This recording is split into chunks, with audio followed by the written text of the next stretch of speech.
awesome.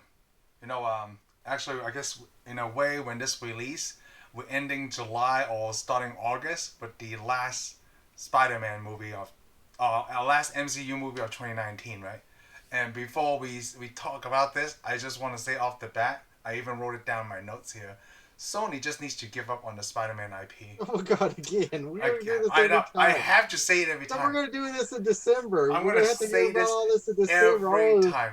let me just put it this way. I don't think Sony's gonna give it up. No. I mean, nobody's gives up a free meal. Yeah, exactly. They're just Come gonna on. keep trying and trying This is the only thing that and keeps failing. Sony floating. Well, they got PlayStations and stuff. Yeah, a lot of people play PlayStation. Do you play PlayStation? I don't. No, I don't. Exactly. So, I mean, I don't own anything Sony anymore. You don't? Not even a phone or No, anything? no. I mean, I don't dislike Sony. It's just I they're mean, not relevant really do they even make a anymore. smartphone? Because you know it's really funny. They have a Sony smartphone in this movie. Yeah, they always have a Sony smartphone in all their movies, but I never I mean, seen I it. used to buy Sony smartphones all the time. Well, I can't say I bought Sony smartphones, Just a but I cell bought phone, Sony yeah. phones. Yeah, the Ericssons. I had two of them. Yeah, They I were remember. they were fine. They were cool. They're different from everything else that was Yep. out there. But no, I No, haven't really seen any. no, I'm not a. They're only in certain Yeah. markets. I'm not a Sony endorser. I'll never be. So Now, the you know. funny thing is, now that you said it, I want to go look to see if there's a Sony smartphone because I might want one. No, it's okay. So there is, right? Because I don't know if it's for release. I don't know if they just made fit for the movie. But that kid that plays Brad, he was using a Sony smartphone. Oh, if Brad's got one, I don't want one. That was the only reason, like, because I was paying attention to all the products and stuff, and it was so funny because remember when Peter was on the airplane? I You want know, whatever Flash was using. oh, I have no idea. I didn't pay attention what You he should was have paid using. attention. It's probably Sony too. Yeah, it's probably Sony because you know it's a Sony movie, right? They're gonna use all Sony stuff. Even that camera that one of the science teacher had, that's probably a Sony camera. But it's kind of like James Bond movies. You ever notice James Bond? All Sony. All the stuff is Sony. Oh no! His phones are always Sony. Sony. Oh, because it's distributed by Well, it was Columbia, originally. right? I don't know. I don't really pay that much attention to phones. You know, I'm not that into phones. But I do remember back when it was Sony Ericsson phones. Yeah. James Bond had a Sony Ericsson phone. Oh, is that why you got the Sony Ericsson phone? No, actually, it wasn't. Oh. I kind of like. I actually just like the phones. No, I did like the design back then. And Like then one of them looked Walkman like a phone, camera. which- Oh yeah, I had the yes. Walkman phone, which was I would love the Walkman phone. It was neat. I would like a updated version of it as a smartphone. Do you still have it? Yes, I do. Oh, nice. Well, I'm always gonna get rid of it because I like the metal, the different color metals it had in it and stuff. Yeah, I remember. Yeah, I remember when you had this a long It's time really ago. different Huh? from everything else. Everybody else popping out this. Oh, I got a razor, and I'm like, phew, I got a razor too. I shave with it. I was I one of know. those guys. You were one of those guys. The So razor was cool, or the droid, or you know, it's because all the phones then were like named after stuff that would kill you. Because the droid phone it had the little red eye, like Yeah. Al. what's I'm the like, okay, I don't want that phone. wait? What's Something's the gonna kill me. was the Walkman a flip phone? I'm trying to look that up right now. No, it slid out. It's, It was. oh yeah, I it guess slid was out. a Yes, flip I phone, see. but it slid up. It would you display the And you had the keypad. screen and stuff, and it was actually pretty. The camera was pretty good for its time. Yeah. Man, It did everything flip the phone. smartphones did, except you can't touch the screen or anything. You know, Wow. played music real good because it was a Walkman phone. I still use the headphones from it. Oh, you do?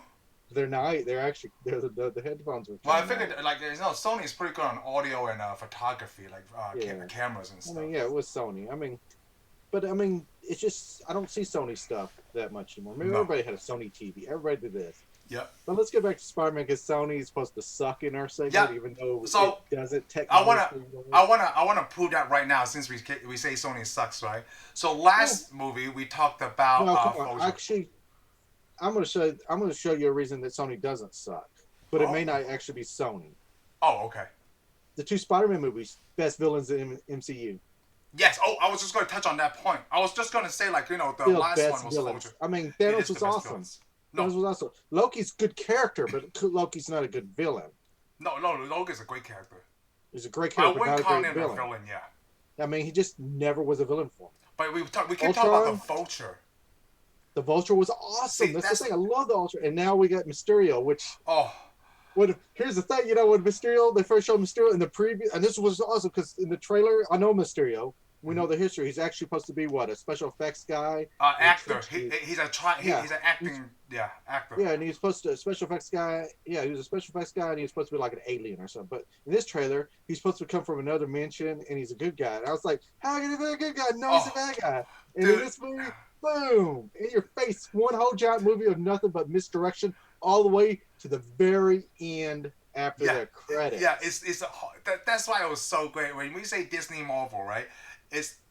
I was going to bring up to a point about the Vulture. You're right. Like, this is the best 2 Spider-Man villain movies.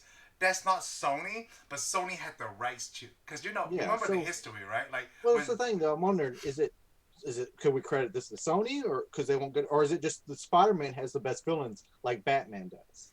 Oh, I think the writing will actually. Well, the Sony just have. I don't think Sony have anything to do with except like they released the character, right? I'm sure they got to say something. You know, I mean, all Hollywood movies, you always had that one producer that's got to do something. You know what they did? They put their products in this movie. They were able to put their products in Endgame. I mean, probably I'm sure all the other stuff that I know. As soon as Spider-Man showed on Civil War, right? That's when Sony products start appearing in the Marvel movies. Yeah, I'm okay with it. I'm cool with it. Yeah, because like they're in the background, I don't really care for things like that. I mean, like I never noticed a Sony phone until I watched it again just a couple of days ago. Like, oh my god, Sony. Yeah, I never paid attention. I never thought about that because I know the ETH glasses aren't made by Sony. They're made by Stark Enterprises. I forgot my stuff. I'd buy them from Stark Enterprises, but all his crap is always LG. I forgot my ETH glasses today. Dang. Mine are on the shelf. Mine are on the shelf back there. So let's talk about the I got one caught up in airstrike anyways. We're all right. I'm so glad you talk about the trailer, right? Because when we talk about Mysterio, like, I show my wife the Vulture, then I show her what it looks like in the comic books, right? It looks awesome. Well, they look almost well, Mysterio's pretty much stayed the same. Yeah, Mysterio really look the same. Like, the costume is a little bit upgraded with the cape and stuff. I mean, but it's got the glass ball, which I'm happy they kept. I mean, I'm glad they kept the characters. I mean, Vulture was the biggest improvement. Yeah, Vulture's big because everything's mechanical. Maybe we'll get the Scorpion. Ooh, that's right. The Scorpion is one I want improved too. Because come on, a character in this little. I mean, the Scorpion's not cool either in the comic book at all. So I want to talk about that. Mysterio looks a lot like the comic books. To me, Mysterio is the best looking character of all the Spider-Man comic book drawings. Oh, okay, yes. I mean, except for, I guess there's some better ones in the 90s. Cardiac was cool. Yeah, Cardiac is cool. But Electro was Electro was better than the other guys, but he wasn't that awesome. But from the Sinister Six, right? Like, I guess whenever Sam Raimi did it, Vulture, out of all of them, was the most, what did you say Vulture was? The Sinister? The most, outright now? Yeah, what you said? Because of the actor, I'd say he's the most sinister. Sinister, yes. Or because of the actor. Very sinister. Well, just maybe when we sat in the car talking to Peter, that look on his face. But that's only because of the actor, man. Jake Gyllenhaal is good too as Mysterio. Oh, if you didn't get Michael Keaton in there, you just wouldn't have had this. Yeah. Michael Keaton made that. Yeah, but then I also thought the casting of Jake Gyllenhaal was really I thought it was awesome too. It was really great. It was excellent. Yeah. Because I don't watch Jake Gyllenhaal at all. I don't know that I've seen any of his movies. I think the most famous one that everybody knows is what was it called? God, I can't remember. With the bunny. What the heck is that movie called? The bunny? You probably never seen it. The one that with him and his sister. The what? That song. I know it's called Mad World. What the heck is that movie called? I know what you're talking about. I haven't seen that yet. Yeah, I didn't know he was in that. Yeah, he was really young though. Okay, yeah, now I know. That drives me nuts. What is that movie called? It will pop up in a minute. It's a Philip K. Dick movie. Is it Philip K. Dick? Yeah. Scanner Darkly. No, not Scanner. He wasn't in that. Was it? He wasn't in Scanner Darkly. Donnie Darko. Oh, Donnie Darko. Donnie Darko. That was back in 2001, so it was 20 years ago. Okay, well, okay. We need to go see it then. Yeah. I need to see it. Yes. We'll see it. Maybe we'll get to that. We'll review that one day. Yeah, we'll do it one day. But it's still a Philip K. Dick movie, wasn't it? Or was Donnie Darko not? Donnie Darko, I think it's Richard Linklater, I want to say. No, I meant the original story, based on a story. Let's see. No, it's written by Richard Kelly, not Story based on a short. It's based on a short story by Richard Kelly. Okay, well, it's written by Richard Kelly. Yep. No, I'll go so with yeah. it. So I know when But ever this since I had a was a lot of kid. actors in it, though. No, This it had a did. lot of big actors because it Samuel L. Jackson in it. Okay, so it's Star Wars with Samuel L. Jackson and Maria Hill. Remember we had the conversation about what Yeah, the we smoke. did, and I know, and it should have told us if we would have remembered or what we're saying in Captain Marvel, Yeah. because she goes up, hey Nick, Yes. So boom, right did you there. think that was a clue right there? That is a clue. Okay, because I wrote down several times, right? I mean, I never catch it till I watched it again. Yes, exactly. I'm so glad we watched it so After we close. recently watched Captain Marvel, then when we watched it again, yeah, I just watched it about 2 days ago. I was like, Yeah. why did I do that? That's Be- where, and that's probably where I remember the Nick thing from. Remember, yes, the me and Nick you thing. had Yeah. a deal about the Nick deal. It makes you want to go back and watch to see if she ever says Nick again. Yeah, it's like probably in the Avengers movie, right? Or Yes, well, whatever. Yeah.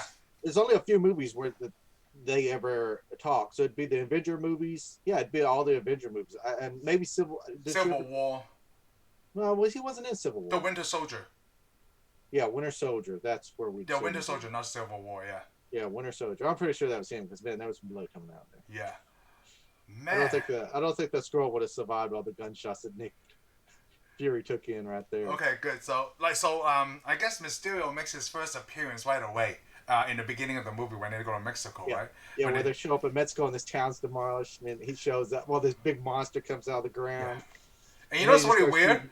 I thought from the trailer, I thought like, okay, they kept the bow in there, and I thought it was really weird, right? Like, how did they make that look cool or good? But it still worked because the rest of the costume looks, or rest of the wardrobe looks good, right? For Mysterio. Yeah, I always thought the bow looked cool, even in the comic books. Yeah, it's cool because you can't tell who it is. Yeah, Mysterio is one of my favorite. I'm gonna say he was my favorite out of the drawings of all the villains. He was one of the. Oh, from back then, yeah, definitely. Villain. And you know what's really funny? The more I watch this movie, right, the more I like the way that Tom Holland plays the Peter Parker character. Oh yeah, he's growing in. So he is growing into the Peter Parker. He's definitely going into that, right, with the mannerism, like and. Well, that's the neat thing about all these Marvel movies. Even if you get like a Spider-Man 2, he gets other movies, the Avenger movies, all this stuff. All these other characters have gotten a lot of movies. They're getting more than their 3 movies. Yes. So all of them are getting time to develop their characters. Oh. On screen. I mean, because we got to think we didn't see Tom Holland in a Spider-Man movie first. We saw him in the Civil War movie. Yeah, Civil War movie, just a little introduction. We saw him in Captain America movie first. I know. So I mean, he got the introduction, got to play with the character a little bit. I mean, they could do a lot of little short films and all kinds of stuff. So he's got to grow this character. Well, not only that, you know what I realized? Like, because I've been watching the Tobey Maguire and this one, right? I see how, like, the director, Jon Watts, right? I think he's, like, our age. So he probably read the 90s stuff. And he looks like he mirrored it after what he read in the comic books, right? I could say that. I could say that, though, he mirrored it after the 80s. Yeah. So, but then on Sam Raimi stuff, you know, I read a lot of the 60s and 70s. Sam Raimi, to me, just modeled his stuff on what he wanted to do. He did. But then if it feels like it's because now I told you, like, in the 60s, right, those comic books are very boring. And now I'm watching the Tobey Maguire ones. Not that they're not good, right? It's very slow. Just like the comic books. Yeah, I have to go back and rewatch them. I mean, I'm sure they're still good. But like I said, I thought the second and the third one were slow. It is. The second one is slow back then. I mean, like right now too. Like, oh, good. It's got Dr. Ock. I don't care. But the point I want to point out is this. Okay, Sam Raimi like the 60s one, so he mirrored and Jon Watts maybe the 90s one, right? But the Andrew Garfield one, I think that's the one that they just did the own thing. Like, hey, you know what? Forget it. Forget whatever. The 60 ones, I didn't think the 60s Spider-Man was all that bad, really. It's not that bad. It's just the pacing is very slow. Yeah, well, it's just a different time. Yeah, it's just, exactly. But if you don't like the pacing, then you don't like Stan Lee's writing. Oh no, I didn't say the writing. That's who wrote it. Yeah, it's just the pacing is very bad. I guess whoever wrote the comic books. You know how they did comic books back then. Though they did it the Marvel way. You know what the Marvel process was? No. Stan Lee tell you draw a bunch of pictures. You draw the panels and all the stuff. I'll add whatever in. So the artist would sit there and draw a couple panels, and he'd put action in it, and he'd draw some kind of character, make up a character, and Stan Lee would name the character later on. He draw, like I say, he drew Mysterio. Well, Mysterio came on later, but like let's say the Vulture was there. Yeah. So Dan Lee'd come in there, put little word bubbles in there, and go, "Oh, it's the Vulture," and then he goes, "Oh, I'm fighting you. Oh, I just missed a kick." Or well, he'd pretty much tell you what you see in the picture. Oh. Hey. So yeah, that was the Marvel way. They draw the comic book, and then somebody else adds a script to it. Since you mentioned Stan Lee, this is the first one without a Stan Lee cameo. Yeah. Yeah, I didn't notice that. Well, it is though. You're right. It is. Because Wow. the last cameo we saw is Endgame. Yeah, him was in Endgame, yeah. I can't remember what it was. Oh, it was Make Love, Not War. Yeah, he was a hippie, yeah. He was the hippie in the hot rod. Well, the older gentleman with the girl, the hippie guy. Wanted to be a hippie. Yes. So, yeah, we start off in Mexico, and then it shoots a course to, what? Was it Peter Parker and his aunt? Well, it went to, no, they haven't yet. It go to present day. Like 2023, right? Like, you know what I like? They actually talk about the events after the blip, like when they talk about the events. Because what was it? Was it the two kids doing the comparison age? Yeah, the two kids doing it starts off. No, here's the best thing. It starts off because we see the Marvel credits roll, and then we hear Whitney Houston play it. Yes, because they have a tribute. And you sit in the theaters like, what is this? What am I watching? It's a tribute to Tony Stark. Isn't it I will always miss you? Yeah. Yeah, it's something like that. Yes. Then it shows like all the superheroes we lost. Yeah, it's I wrote it down. Tony Stark, Captain America, Black Widow, and Vision. Yeah, they put all that. And it's really funny. They what happened for Black Widow? I meant for Captain America. I wonder if they gave him a funeral or something. Oh, I don't know. Because I'm sure a lot of the rest of the world doesn't know that he was old and he went in. He's gone. Yeah, he didn't. They probably didn't explain all that. No, it's just like the heroes sacrificed themselves, or like the one that lost in battle. Yeah. But you know what I like though, because before this movie, it's after the events of Endgame, right? I even questioned myself like, oh, I wonder if they're gonna talk about the age difference, and then they did. They did it right here, after the tribute. They used Brad. And they called it the blip. Yeah, they called it the blip. And like they used Brad too in the video, like, hey, the people that didn't affect by the blip, they're now 5 years older than everybody that just came back. Yeah. I love that they just have a 1 or 2 line, like a throwaway line. Yeah, because everybody else was in limbo. Yes. So these people were supposed to graduate 5 years ago, and now they can't. Oh yeah, because they talk about that. What did you think about that? Because they said it happened in the middle of school year, right? So when everybody came back, they said just to start the school year over, and then they complained like people took the midterm and had to redo it over. Yeah. Is that a good way to do that, or should they wait? It's kind of like the pandemic in a way, right? Like, well, what should we do? Well, it's not like the pandemic because these people were completely gone. They couldn't take online classes from the snap or the blip, as they would call it. Well, I also want to point out we didn't talk about this. One of the characters that's talking, one of the kids is Brandy Brandt. Is it right? Brandy Brandt. Oh, the kid, the boy. Yeah, the girl. Oh, the girl. Her name is Brandy Brandt. Oh, Brandy. Which, by the way, if you read the comic book, she is one of the secretaries at the Daily Bugle. Oh. Remember, she is in the first. Oh, that's yes. She was the other girl that wait outside. Yes. Yeah, the way outside of Jameson's office. But she's supposed to be older, but in this one, it's younger. Yes. So apparently goes to school with her in this one. So I'm thinking if he goes to school with her, then Felicia Hardy's somewhere at his school too. Oh, I think people said that in the Homecoming one. I mean, that's what you and I talked about. I went back and looked at that scene with exactly. I looked at it. People talk about that on the internet too. Like, is it Black Cat is like gotta be. It is. We're good with it. Yeah. Okay, we're good. Okay. So yeah. You heard it from us. It's the truth. I mean, you don't need to hear it from Kevin Feige.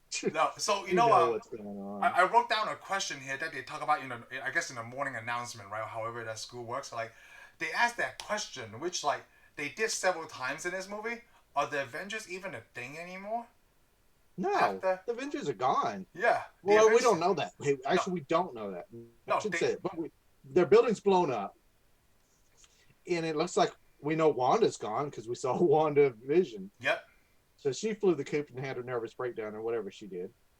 Falcon's still trying to decide who he's the Falcon, but he must be showing up for Avenger meetings, I guess. Okay. But we don't know. I don't see any reason why Rhodey wouldn't show up. Oh, so the And leftover Avengers are just it three. does wonder the leadership's gone. The leadership is gone.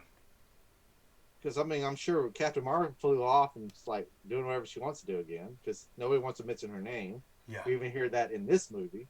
Don't you say her name? Okay, so that's the second clue.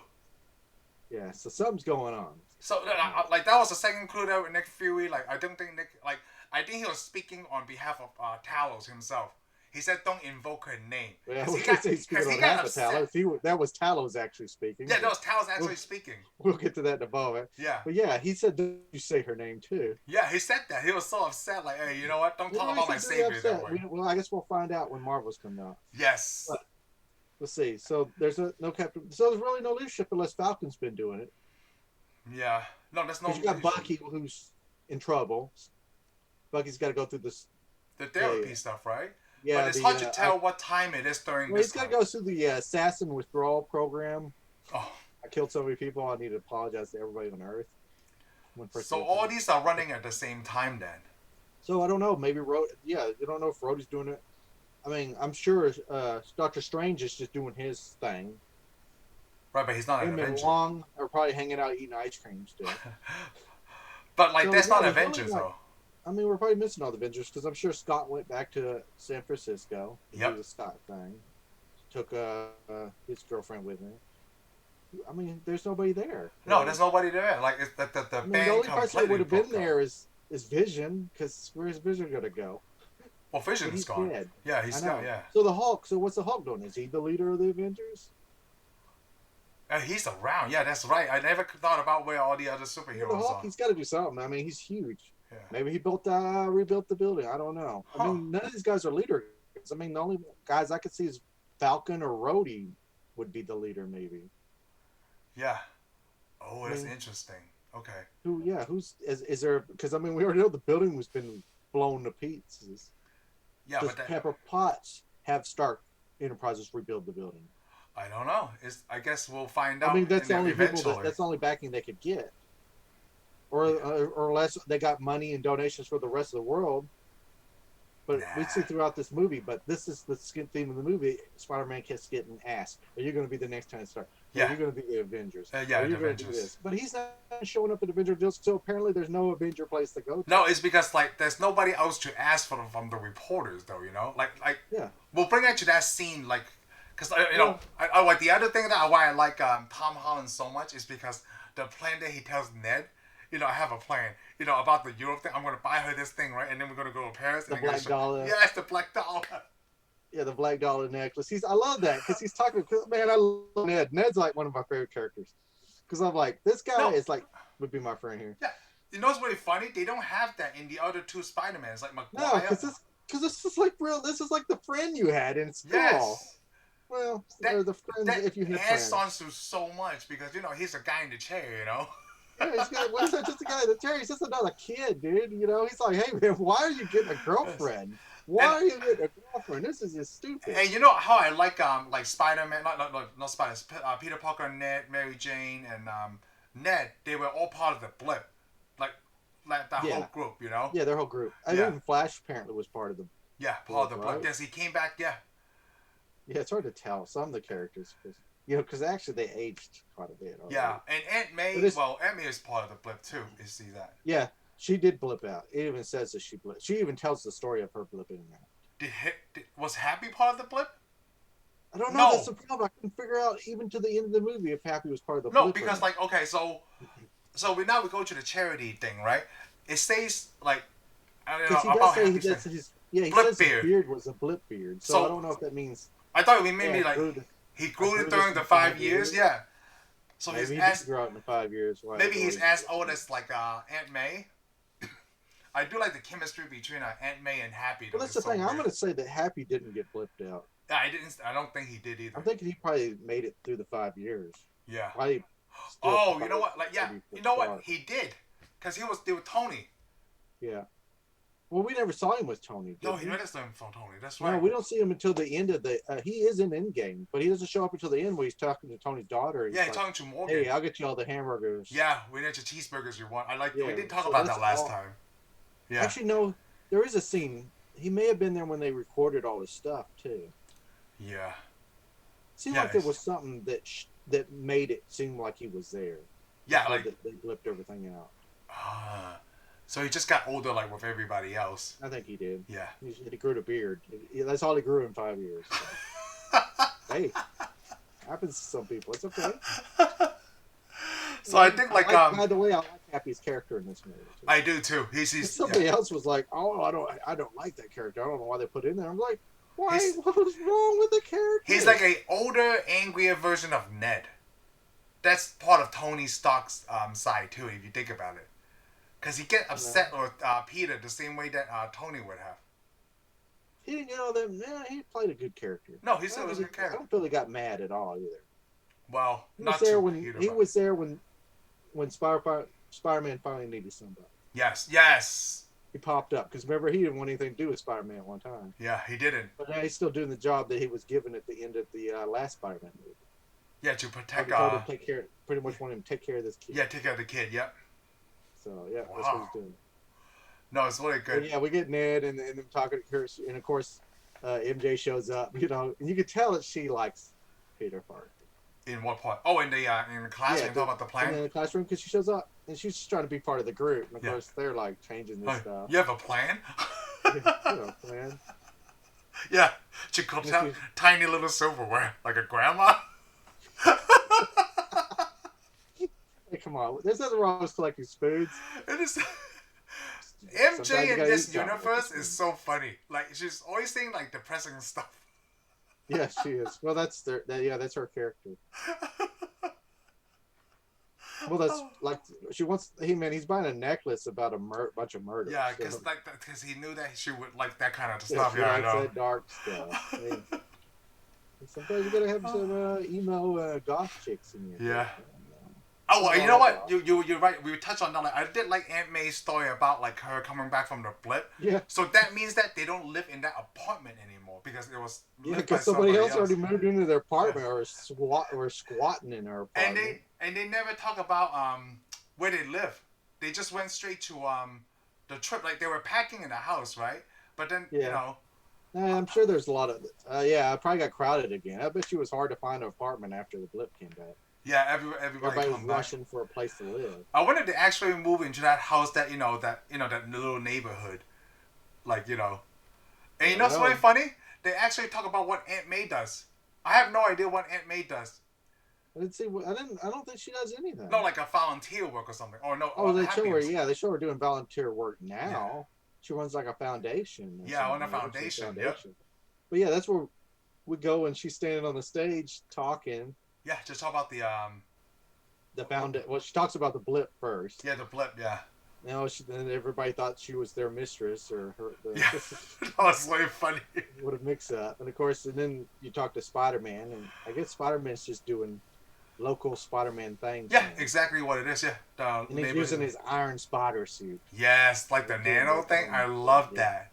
When they would go in the backstage or whatever, like I like how the mask just comes off like immediately. Yeah. Oh, that's so cool. Yeah, well, I mean that's all they do now. I mean everybody's got one, especially if you had a time travel suit. And you know what's really funny that they have in the trailer, but they didn't have the movie when he talks to those cops, and he said he was going on vacation. They cut that out from the movie. That's a short. That was an extra film.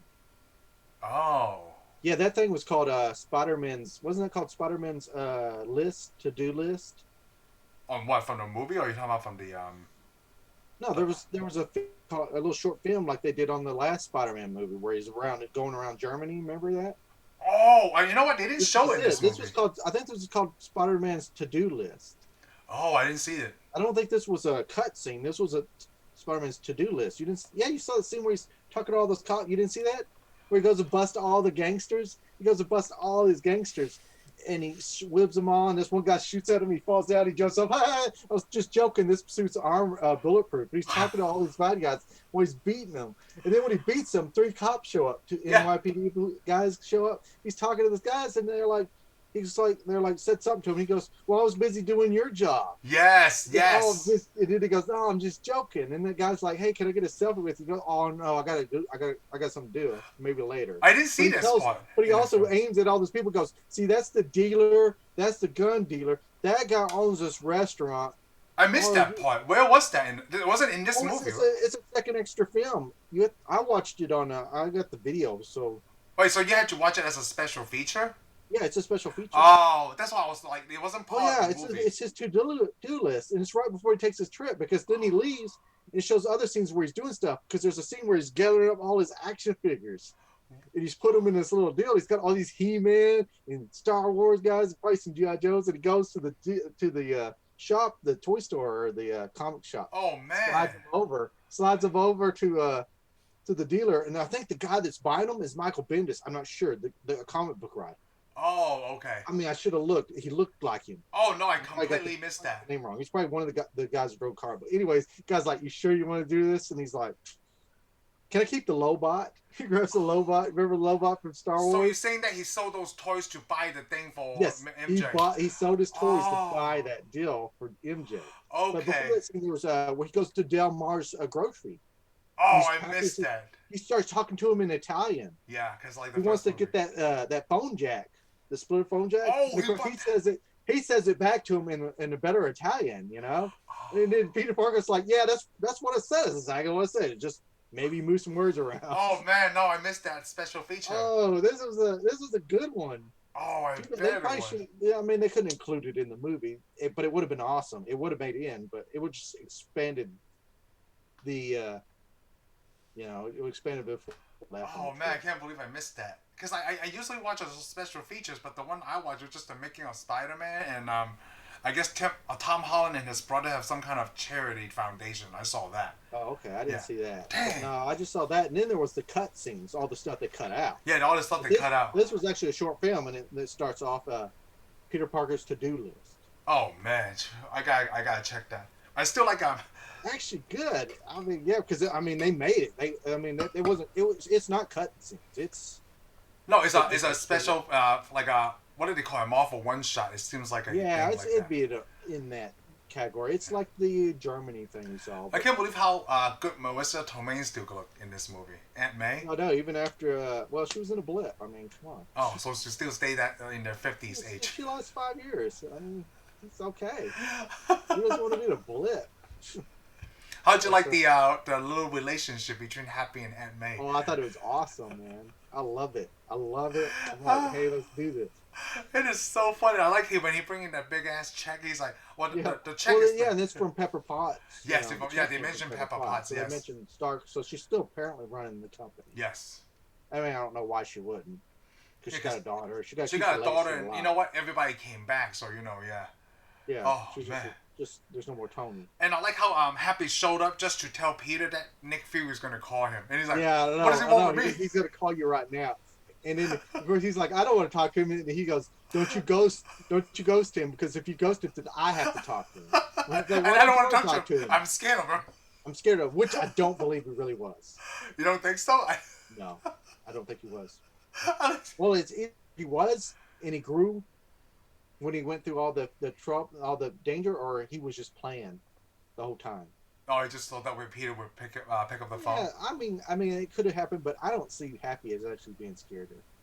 No, because he's the head of security, right? He should be. He's the head of security, yeah. I don't know. I mean, I think it seemed genuine at first. Towards the end of the movie, I just got this vibe like, I think he was. Just saying that to Peter, so he picked up the phone. Because everybody in this movie, most of everything in this character you think is real, nothing is real in this movie. Oh, all of this is misdirection throughout the entire movie. So you know what? I want to kind of compare this to Iron Man 3. It's still misdirection. Remember, this is like 100,000 times better than Iron Man 3. Oh, I love this movie. Because this movie to me, especially when we get into the Mysterio scenes where he's using mind control, it's like a comic book. It was like they can do in a comic book. Well, you said mind control. He just actually used illusion to make you believe. Yeah. I mean, it is messing with his mind. He's making, because Peter Parker's seeing some things and automatically assuming this is what he's doing. And you know what else they did? We're going to the next scene now, which that I haven't seen. They did something in this movie, right? That they haven't really touched on the other ones. Is the spider sense. They don't call it the spider sense in this movie. They call it the Peter Tingle. Yeah, I know. I'm like, what? It's because Peter didn't know what to call it yet. Yeah. But I mean, yeah, and it's just and the spider sense is a part of this Yeah, movie. it's a huge part of this movie Because now. this is now, I mean, one whole scene of this movie, he Yes. has to use a spider sense finally. And I like they never really explain it because Peter still doesn't know what it is.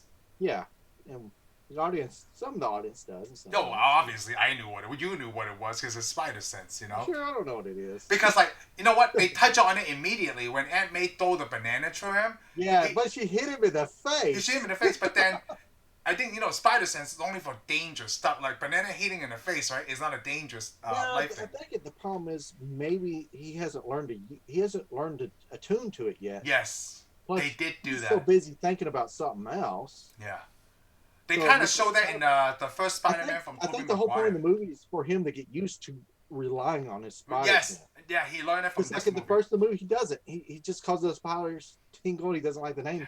But like she hit him in the banana, so apparently he is not paying attention. It's not important to him yet. This is a power that he finally starts to use. And it's really weird that we find out in the later of the movie that Happy knows about the Peter Tingle too. In the comic books, only 2 people knows about the spider sense. And I thought, yes, it's only Aunt May and Mary Jane. There's nobody else because nobody knows Peter Parker is Spider-Man in the comic books, except for Venom. I thought the lizard knew. No, Venom knew too. Well, not a lot of people, I guess, in a way. But no, they don't. No, they don't know about Spider. I mean, they do not know about Spider sense. Venom's gonna know because Venom was Spider-Man. Yeah, that's what I will talk about Spider sense, but not Peter Parker Spider-Man. That's what I meant. Yeah. So I thought it was really weird that Happy knew. That builds on the relationship between Aunt May. Shares all kinds of stuff, but I already knew why he knew. I was like, ooh. Sometimes you don't have anything to talk about over dinner. Yes. And apparently, Aunt May says is kind of blah blah blah blah. Yeah, she has a lot of talk. Yeah, she told it's really weird that that's why he didn't bring the Iron Man spider suit because Aunt May packed it for him. The Iron Spider was in the case. Yeah. And his aunt told him to take his other suit, and he decided not to take that suit. He did. He is not going to be Spider-Man. No, he's on vacation. Like you said, he can't be Spider-Man in Europe because everybody's going to know. Yeah. That is good. When you get to the airport and the lady opens his suitcase and there's the Spider-Man suit on the top. The banana. No. I like that the lady's like all like very serious. No, you can't take this. And pulls out the banana. Which, by the way, I never understood that, but you can't even take produce into California if you drive in. So. Oh, really? I didn't know that. Oh yeah. No I don't know why they don't got. It's not like they got any water there. Huh. Interesting. We're trying to help out. Yes. So like they get from Texas. You can't bring anything from Texas to California. So they get on the plane, right? And I like how Flash was making fun of everybody else because they were in coach. Yeah, I know. And he's drinking champagne, and then Mary Jane had to shoot that down like, hey, he's part of the blip, so he's 16, not 21, because his ID. Yeah, I love that too. I didn't think about that. Like, oh, I'm 5 years older, so that means I can drink. Well, I actually like that she's the one that shot him down. I know, it's so great. And you know what was really cool? This is the part, like, when they were getting on the plane, Nat talked to Peter about how good looking or how the girls really like Brad Davis, because before the blip, he was just this little kid. Yeah. And now everybody, like, a lot of girls like him. Like, well, not every girl, right? He's like, no, every girl. Yeah, him and Daddy sit there. It just to build up that Brad's character. They have 2 teachers watching over him. Yes. It's so great. I like how, like, one teacher was, like, really on top of things, right? And the other one is really laid back, right? He's like, I'm going to take a Motrin or whatever. Well, yeah, he goes, well, you're going to have to watch it because I already took some. Yeah. I'll take the third shift. I'm going to take the third shift. Those 2 guys cracked me up the whole time. Yeah, one of them is J.B. Smoove, comedian. Oh, yeah, the black guy, right? Probably. Yeah, the guy that always says, hey, we're living in the dark ages. Because I know the size. I think it was like the science teacher because he goes, yeah, you know what science tells me? It's a bunch of wizards. Yes, no. I was gonna just bring that line up. He's like, as a man of science, I say witches. Witches. Yeah, it's a bunch of witches. all the Doctor Strange coming back, Yes, it's so funny. Witches. Yes, you guys were living in the dark ages. Yes. Oh, There was nothing that really happened with the airplane. But we did scene. point out that earlier that Peter Parker ghosted Nick Fury every time he called. Oh, yeah, this he is the goes point in to the point first out time. because we're gonna learn why they got a trip to Italy. Yes. Yeah, he ghosted him at home. Did he ghost him during the airport? No, I don't think he ghosted him during the air flight, but he did ghost him at his house and at that event. Oh yeah, the event. The phone rang again. He looked at it. Oh, that's right, when he was packing. Yes. Yeah, when he was packing, so he ghosted him. He ghosted him again. Oh, that's so funny. Then you can see Peter Parker's got his plan to go sit next to Mary Jane. Yes, that was very funny. MJ, as they say, since her name is Michelle. Oh yeah, it's MJ. It's different MJ. But hey, we're gonna call Mary Jane. Yeah. So he got that plan, of course, So Ned goes over there, and Ned says says he's got the perfume allergy. He's got a perfume allergy. The teacher intervenes. Oh, I'm right on top of this. I'm gonna fix this real quick. Perfume allergy is no joke. Yeah, he ruins everything. So he makes Ned sit next to Betty. Betty, yeah. And then, of course, what was his name? That kid, Brad, the 5-year-old older kid. Yeah, Brad sitting next to MJ, and the teacher sitting next to Peter. Yeah. Peter has to go all the way to the back next to this teacher. Yeah. And the teacher starts telling him about his wife, pretended that she died during the blip, so they had a fake funeral. Oh, I know. Like that's why it's so crack up. Like we had a funeral, but she wasn't there, but she was to me. And it's like, you want to watch the funeral? Oh, you gotta do it for headphone jack. Yeah, let's plug in and both listen to this. And you know what's really cool? So when I guess when everybody was asleep, right? Peter was watching those documentaries on the plane, so I took a picture of it. You know what? There was 4 titles of the documentaries. You know what they were? I only saw the one on Tony Starr. Oh no! Oh, I didn't see that. No. It started with the Tony Stark, but before he clicked it, there was 4 movies, right? One is called The Snap, which it shows the Infinity Gauntlet. And the second movie is called Finding Wakanda. The third one was called Hunting Hydra. Hunting Hydra. The last one is called Well, Hunting Hydra would be cool because if you're watching the Agents of S.H.I.E.L.D. during this time, that's what they're doing. Yeah. So, and the fourth one, right, is Dr. Selvig. It's called Nova. Einstein's Rosen Bridges with Dr. Erik Selvig. The TV show Nova? Yeah. Yeah, it's so cool. I'm like, oh, man.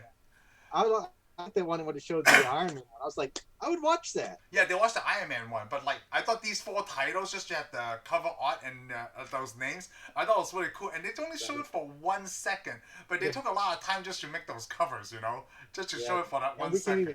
You know why they didn't really want to show it to you? Because now everybody wants to see them. Oh, I know. I want to see them. Yeah. You do want to see him. Ned gets to sit next to Betty now, and I like it. You ever play video games? Oh, yeah, when he's telling me about the video game thing, she's like, no, because he wanted to play video games with Peter before they launched the plan. I know. And he keeps asking her, do you want to do this? No. And I like it. Like, that's why...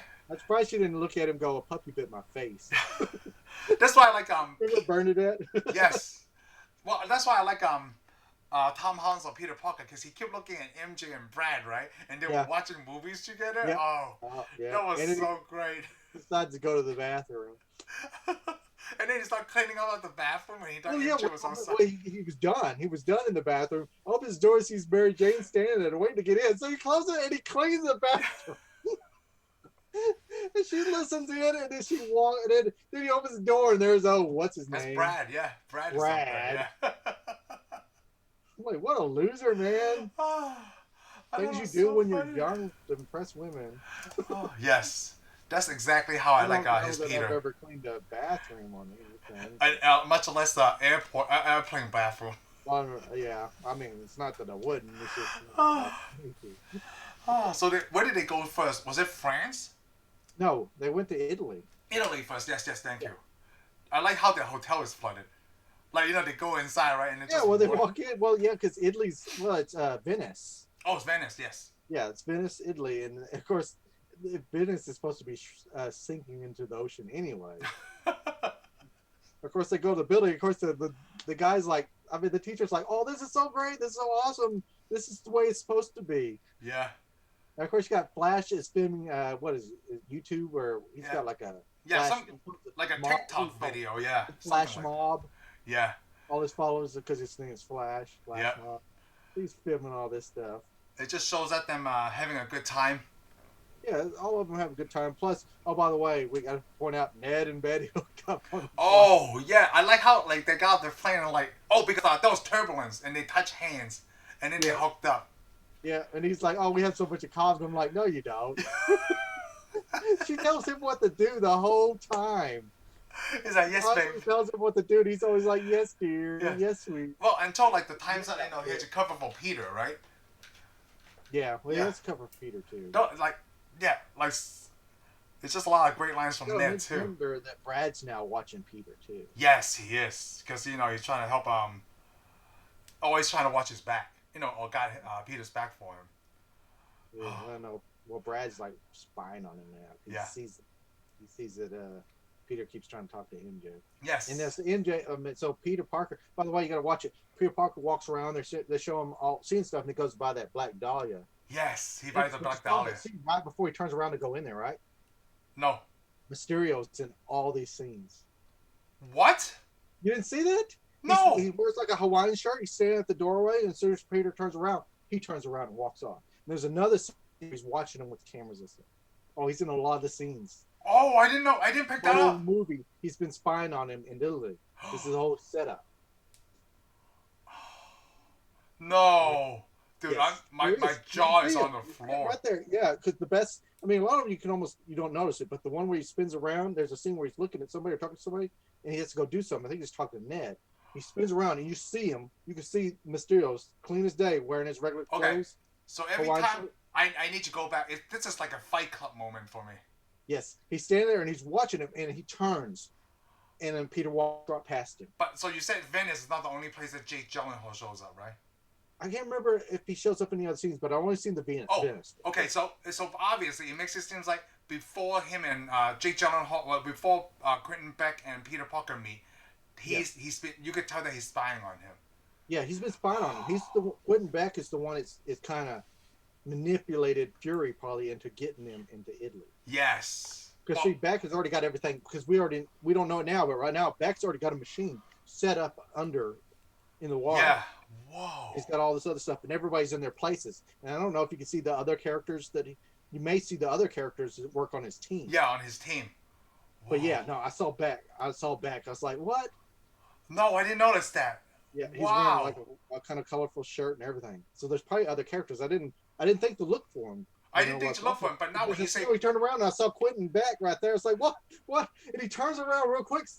It's like real quick. He turns and walks you know what? off. They probably purposely made him wear like a Hawaiian shirt that really stands out in the scene. It's fine, yeah, because you can almost see him. You can just see his face and stuff. And he looks like a tourist. Oh no, I didn't catch that. I think in one other scene for sure. I actually think he shows up probably more, and I didn't notice that. Oh no! But it's cool. He goes in and gets the Black Dahlia. Yeah, he bought the Black Dahlia, and when he comes out of that shop, MJ is there. I like that. That's really cute. She calls him. I learned a new word. She's like, "What is it, Bo?" Bo, yeah, Bo. She goes, "It's the greatest word I ever known because it can mean anything." It means anything. Yeah, it means like Bo. Oh yeah, whatever. Yeah, Bo. She's like, it's like the what did she say? It's like the whole. Aloha. It's like aloha. Aloha. Yeah. Like the guy comes up with the flowers. He's like, "Oh, do you want these Americans?" And then she's like, "Bo." And he got mad, right? Yeah, he got mad. He walked off. He walked off, and she asked him, like, "What's in the bag?" Bo. Nice. Yeah, that was a really great scene between them. I like her Mary Jane too. Yeah. Her character's really good. You know, it's really funny. Like, Mary Jane to me, right? Like, is really hot, and then it's like really gorgeous in the comic books, right? And then they kind of destroyed that for me. I don't think Kristen Dunst is really that pretty. You know. I didn't think she was like, oh wow, but I think she was okay looking. I mean, she's okay looking. Well, I don't know. It's supposed to be like the girl next door, really. The cute girl, but not the raging hottie. And you know what? I do like that MJ is taller than Peter, because in the comic books she's taller than Peter. Yeah, it's actually neat. She's very good at playing what MJ should be. Yes. That awkwardness, right? I don't feel that MJ should be this super hot. I don't think you should have got, let's do Transformers and get I Maybe guess Fox. I think it's because when I read it in the '90s, MJ is already a movie star, like an actress. Yeah, No, well, she was a model. Yeah, she was a model yeah, and stuff, and that's cool. But yeah. This is a very good girl next door. Yes, it'd between be like your both. life. I didn't know that. I didn't know no supermodel girls in high school. I don't I mean, even there's any know some girls. Supergirl models now. Yeah, exactly. It's supposed to be more like real life. Yes. Because I mean, if there was some really super, because I mean, let me tell you what, they're usually the hottest girl in school. There ain't no way to hell that she's going to talk to Peter Parker. No. Yeah. No. Honestly, it's just the way the life works with all your clicks. She'd be over there talking to Flash, even Yes. though you saw Flash. Who would get with Flash? The hottest girl in school would, because she needs to be popular. Oh, you know what? That's kind of like the like the comic It's books, all right? about being. It's not about who's good and who's right or who looks. It's all about image in high school. Oh, yes, I agree. I bet you even today, even though that we got tons of nerd kids and it's cool to wear Marvel crap and stuff, Yeah, I know, back in right? our days you couldn't do that. No. But still, it's about image. It's about image, The yeah. jocks are the jocks, and the popular cheerleader And girl. Flash is not really a jock in this universe. Well, in that school, he is. Come on. All I those thought kids play chess, computers. It's a science school. Oh yeah, he's in a science school. So yeah, Yes, out of it, he's the rich kid. he's a rich So kid. he's basically the jock. He's a jock, I yeah. mean, who knows what he does? I mean, Yeah, I have no idea what he plays does. robots. Remember that? Oh, we're nerds. That's why we play with robots. I like that. I know it's very funny. Like, yeah, it's a science school, right? Like, how is Flash cool in a school like this? You know, it's just because he's He's rich. got money. He got money. That's it. Yeah. Well, actually, I don't even know. We don't even know he's really cool, but he's a jerk, so he's out He's there. a jerk. Yeah, exactly. He's in everybody's face. I mean, he's probably he's probably one of those guys that walk around where all the groups are and just stands there and does all the talking. So let's get on. So this is the first time Mysterio shows up when Peter meets him for the first time. Well, yeah, because we see the water. No, Yeah, the remember water. They're talking, and then they see all that water coming Yes. up on the deal, and then of course MJ's looking at the crabs crumbing up on the deal, and then Peter Parker's of course like going, "Hey, my senses are going off." Yes. And you all need to go hide. And then of course the giant water monster comes out. Yes. Who was that? Hydro Man, I think. It's called Hydro No, Man. this is fake. No, this But is in fake. comic Yeah. books, I think it's Hydro Man, and he is a comic villain. All these villains in this movie were actually real villains in the comic book, but they're fake in this one. Oh, the elements, right? You're talking about. Yeah. Yeah, all the elements are real. Yeah, elementals. Of course, I love it later on in the movie. Remember, with the two teachers are talking, these elementals, they're going to combine them in one guy. Yeah, like Voltron. Smoove said something, but of course, the other kids just, He said Voltron. Power Rangers. Yeah, he said Power Rangers. The other guy goes, I think you mean Voltron. I think you mean Voltron. I love the teachers crack me up. Because the teachers were like, no, they saw the same cartoons we saw. I'm surprised they didn't bust into Thundercats. Yeah, they're really awkward because they're science teachers. They're nerds. I love it. It's up for people we know. Yes.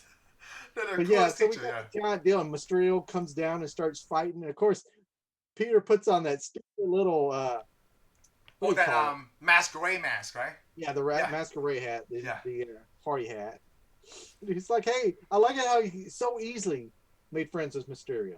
Because remember, he climbs up the hill. Hey, I can help you, Mister. Hey, Mister, I can help you. He goes, that's the same thing. Like, remember in Endgame, he keeps saying, hi, I'm Peter Parker. That's the same mannerism. He makes friends with people. But I don't think he says Peter. Yeah, he doesn't say Peter. No, he just say, hi, I'm really, yeah, I'm help. I can swing and stuff, and I'm really sticky. Yeah, I'm really sticky. I'm really strong, and I'm really sticky. Of course, the Mysterio guy's like, oh yeah, come on and help me. Yeah. He just like, I need you to do the towers thing, right? To keep the people away from the tower. Let me tell you what, if you're a superhero and you can just go help another superhero really easy without a fight, yeah, just he's a bad guy. Yes. Oh, I know. We saw all the Avengers Avengers fight each other in every movie. Yeah, the good guys fight each Peter other. Parker doesn't have to fight this guy at all, and he just joins his group. I'm like, but then the argument is Peter is so naive, right? Yeah. Like it shows in this movie he's naive. He is naive, but he's also a kid. He's also a kid, yeah, that's right, yeah. Come on. We're all naive. Because you see that guy trying to do, I guess, in a way when Mysterio flew in with, I guess, his lasers, right? He trying to do the right thing. And I thought the first time I saw Mysterio like that, I thought it was really cool too. It looked beyond my expectation from reading the comic books. Like, oh, this is exactly how I thought it would fly. Well, I was thinking this was the way the comic book looked. This is the comic book. Yep. He flew in like that. He shot the. Because they left all the smoke that comes out of him and everything. Yes. But all this stuff is supposed to hide. Everything we see is actually hiding. Hiding something. Yes. Yes. So basically, we almost got the comic book character. We did, yeah. Yeah, we didn't. They didn't really change too much. No. For him. They changed his. They changed his occupation. Yeah, they changed his occupation a little bit, but he was still almost in that same field. Yeah, the special effects thing. Yep. Yeah. So wow. So they helped him, and Peter Parker, all he did was try to save a tower that still busted on the ground. Hold on, I have to say this one more time before 1 hour is over. Sony sucks. Okay, good. Go ahead. I'm sure we'll probably wrap it up with another one that Sony sucks. Oh, Sony sucks. Yes. But it's hard to say. I mean, it's funny we're yelling Sony sucks in a movie that was awesome. Hey, you know what? Sony might have their hand in it a little bit. I don't know what, but you know what? Yeah. Marvel carried this.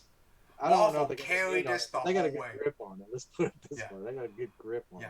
I got 2 hands on it. Yeah, so they're riding it like a motorcycle. I agree with what you suggested last time, that Sony would just do what you need with this character, but we own the IP. Just keep giving us tech before we can make this movie. And shut up.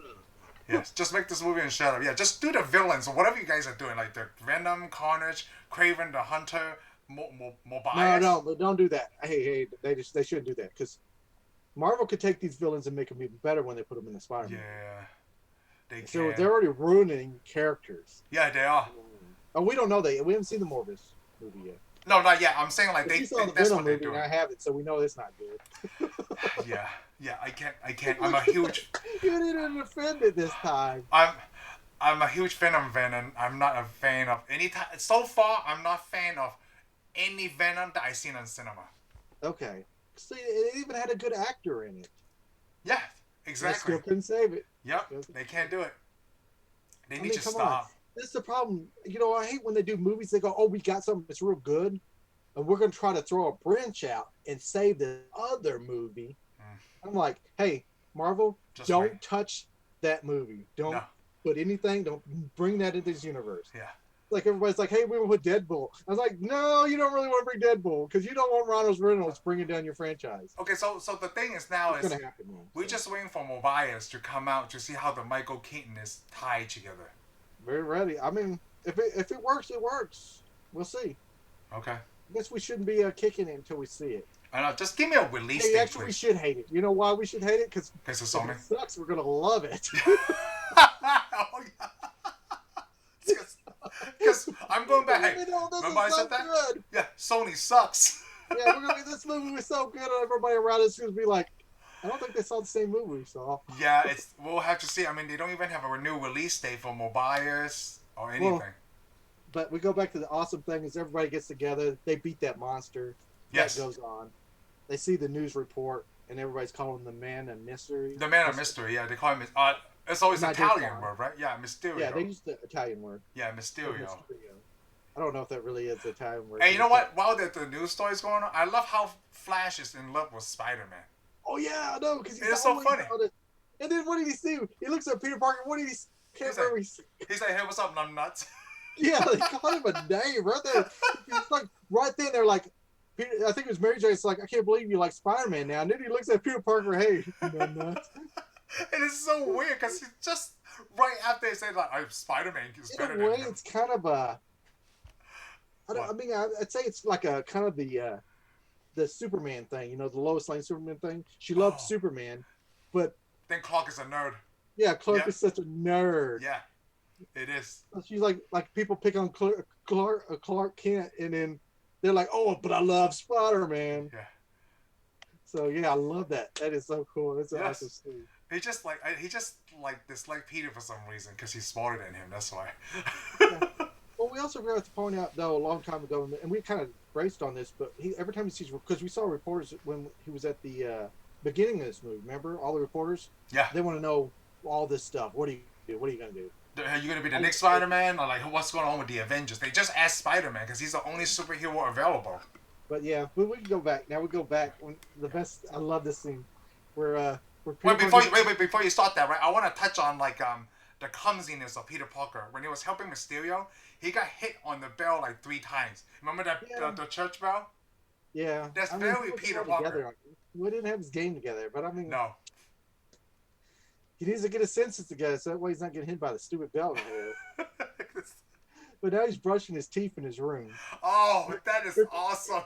Oh no, it was so awesome. Here comes Ned, and all of a sudden you see this right into his neck, and there's a dart in his neck. He falls over. like Nick Fury didn't even give a crap that he shot a kid with a tranquilizer. Hey, I wouldn't either. Sometimes that's how you shut up kids, right? Well, but the time is like he's already upset because like he couldn't even call Peter. Yes. He can't even get a phone. He sat there, I like it. He sat there, and Peter's like, "Oh my God, Nick Fury." And he's like, "Hey, you ghosting me?" He's like, "You're hot man, you rich Spider-Man." And again, here comes Mary. Here comes Betty. So that the whole time that Nick Fury was trying to talk to Peter, right? No, not Betty. The teacher comes up first because the teacher's trying to see like, hey, is everybody okay? You know, if you suffer any if you suffer any traumatic experience, right? You guys need to talk to a counselor. But I'm not saying I'm qualified. The other teachers show up too. The other teachers showed up. The other teachers show up after Betty trying to knock on the door. Yeah. And then like that, like to see if Ned like, hey, she haven't responded to my text. Like, oh, Ned is asleep already. Okay, I'll talk to him tomorrow. And then the other teachers showed up, like, and then the switches. And then Nick Fury said, like, if another person interrupts, you and I are gonna attend another funeral. Because no, they started the conversation was like the last time him spoke or saw each other was at Tony Stark's funeral, and like, I didn't think it was appropriate to give you my number at that time. It makes it sound so awkward. Hey, we're gonna have to go ahead and hit this. I got a question right here. Yeah, we're gonna have to ruin this though. So at the funeral, Tony Stark's funeral, was that Nick Fury? Or was it Tom? Okay. I don't want to ruin it at the end. Okay. Hey, yeah, I want to come back to this later. Because at the end of the movie, I had the same kind of question you do, so we'll discuss it. I just now got this question now. Okay, good. So I wondered about it, but now the question is like, this is a big question. Yes, it is. If he says that line, I forgot he says, "Hey, saw you at the funeral." Yes. On somebody's behalf, or did he actually see you? So, okay. Unless it's just a memory thing, the scroll place. But I do want to touch on that at the end of the movie. I do have a question for you, too. It's the same question you kind of asked me. Okay, good. So let's go back to, like, so they, I guess he got suited up. Yeah, they got suited up in the car. And, no, not in the car, on the boat, right? They were on the boat. Yeah. All right, we'll go with the boat. Yeah, because that's when he gave him the glasses. They was in something, because they had to get away. Yeah, so that's when... It was in the boat. Yeah. Right. Nick Fury gave him the glasses. Yep. And then he said, I forgot the line he says that. I didn't write that down because, like, well, Stark told me that you wouldn't understand it because it's not a Star Wars reference. Yeah, well, no, actually, he said, heavy, wears the crown or something. It's actually a Shakespeare. Oh, yes. Heavy is the heart that wears the crown or something. Oh, yeah. Yeah, so, and then he says the Star Wars line. Yeah, he goes, Starr said you wouldn't get it. It's not a Star Wars line. We know he's a Star Wars, which is ironic. Well, no, most kids his age are into Star Wars, though. Yeah. Shoot, I'm still into Star Wars. I mean, you see people 20-something. Huh, you want to start Star Wars, you can talk Star Wars to these kids. Yes, you can. Yeah, definitely. No, they're like, I didn't really watch Return of the Jedi. I'm like, what the fuck? Okay. So I guess Nick Fury brings Peter to that underwater layer or whatever that is, right? Like some kind of state battle station. Not battle station, but like some kind of thing where they talk about what they saw. And that's when Peter actually meets Mysterio for the first time. Or Quentin Beck the first time. Well, he meets Quentin Beck. And he calls him everybody in the crew though. He met Dimitri. Because he keeps saying, "Hey, ma'am." And she's like, kind of like, don't talk to me. Yes, man. So I guess this is where the first time Mysterio explains, or they talk about why Mysterio is here. Yeah. They open the idea of the multiverse. Yeah, and of course Peter's like all about it. Yeah. He's like all telling him all this stuff, and of course nobody understands the science except for these two dudes in the room. Fury shuts him down. Yeah. And I like what Quentin said. Hey, you don't have to apologize for being the smartest man in the room. Yes. Quentin, which he'll say several times. He'll say it again in this movie. He does. Because we're going to find out Quentin's true character. Yes. Yeah, true character. He puts Tony Stark to shame in this category. Yeah. On arrogance. Oh, the arrogance. Oh, no, I know. When we get to that, yes. So, I like the idea of it. You know, how, like you said, right, it's a deception, right? The whole way through it on, oh, this is actually pretty good. So the whole time I'm thinking, like, why is Mysterio a good guy? And then it just confused me right here. Like, oh, maybe he's from another universe. But I got so excited because they talk about the multiverse, right? Infinity Stones are done. And now, bring on my next thing is multiverse. Yeah. I mean, come on. Because they're just misdirection. Yep. Got you looking one way when you should be looking the... Oh. Yeah, but it's not the only one. That's because it's awesome. I mean, if he's tricking Nick Fury, he's not going to trick us. Oh, yeah. I don't know if you know this. I never worked for the government. Yeah, I never worked, so I had no idea. So he was able to trick Peter Parker, too. And then they talk about working in Prague. Was it Prague? Yeah, the Czech Republic. Yeah.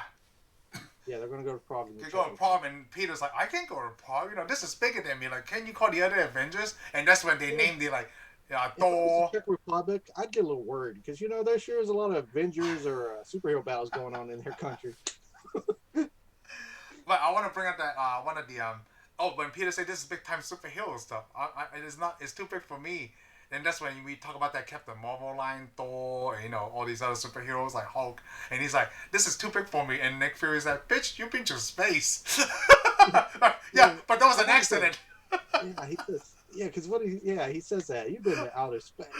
Yeah, but that was an accident, man. I wasn't supposed to go out of space. The funny thing is, Stark, Fury, to me, Fury was a little bit out of character here, too. Yes, he is. He really dug into Spider-Man. He does, right? Which I can't see the actual Fury doing this. Yo, because it's just based on what we've seen so far, yeah. So that's a huge clue right there, too. Because, I mean, even Fury would know, this is just a kid, dude. You can't just make some kid out of high school and just, everything's okay. Hold on, I wrote another line here. When Nick Fury introduced Peter to Mr. Beck, he said Mr. Beck is from Earth, just not yours. He didn't say just not ours. Have you noticed that? Yeah. He said just not yours. So it makes me think like, oh my God, that's a huge clue, right? He's speaking as a Skrull. I mean, I heard the line, but I didn't. Yeah, he said just not yours. He's talking about like Peter's, right? And I'm thinking like, are you guys living in the same world? But then at the end, when you know they're Skrulls, right? Then you realize. And he meant planet. Yeah, he meant planet. Yeah. Structure of your planet. Yep. So I didn't get that. Yeah, I got that. Like, I just thought the elemental thing was kind of. Yes. Like, a little lame. It's kind of like witchcraft. Yeah, it is like witchcraft. Yeah, when you talk about the elements and stuff, like this one's fire, the strongest, the one that destroyed my planet. Yeah. But of course, Fury's mad at Spider-Man because he doesn't want to join up. He doesn't want to join, so he left. And I thought, like, oh, is he just going to let him go like that? And then he showed the next day, right? Hey, we just got an upgrade. Yeah. Well, but when Spider-Man's leaving, everybody's angry at him. I like it. He tells Maria Hill. Bye, man. Whatever. Of course, we're introduced to Dimitri. Remember Dimitri? Yes, Dimitri says like maybe 5 words this whole movie. Yeah, he doesn't say nothing. He's kind of a dirty look.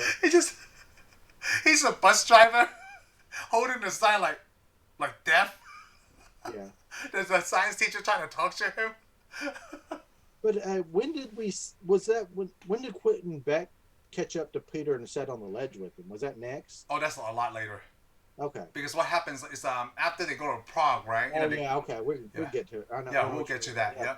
Yeah. So they come out of their deal and they're upgraded, and of course there's Dimitri again with the deal. And the teacher's trying to talk to him, and he just stares at him. Yeah, that's when Ned like what happened, man? I think Nick. Oh, I'm sorry about what happened last night, dude. Getting shot by a tranquilizer by Nick Fury is probably the coolest thing that ever happened in my life. Oh. And he's like, yeah, you're probably right about that. And they get on the bus, and this is where we learn about the Edith class. Yes, they got on the bus and he put on the Edith glasses. I love that part. Oh, I love that. Because he really wants some now. Yeah, because he's not so funny. I thought it was going to be another celebrity voice, right? But it's not. It's just like I guess a regular person, like an actress.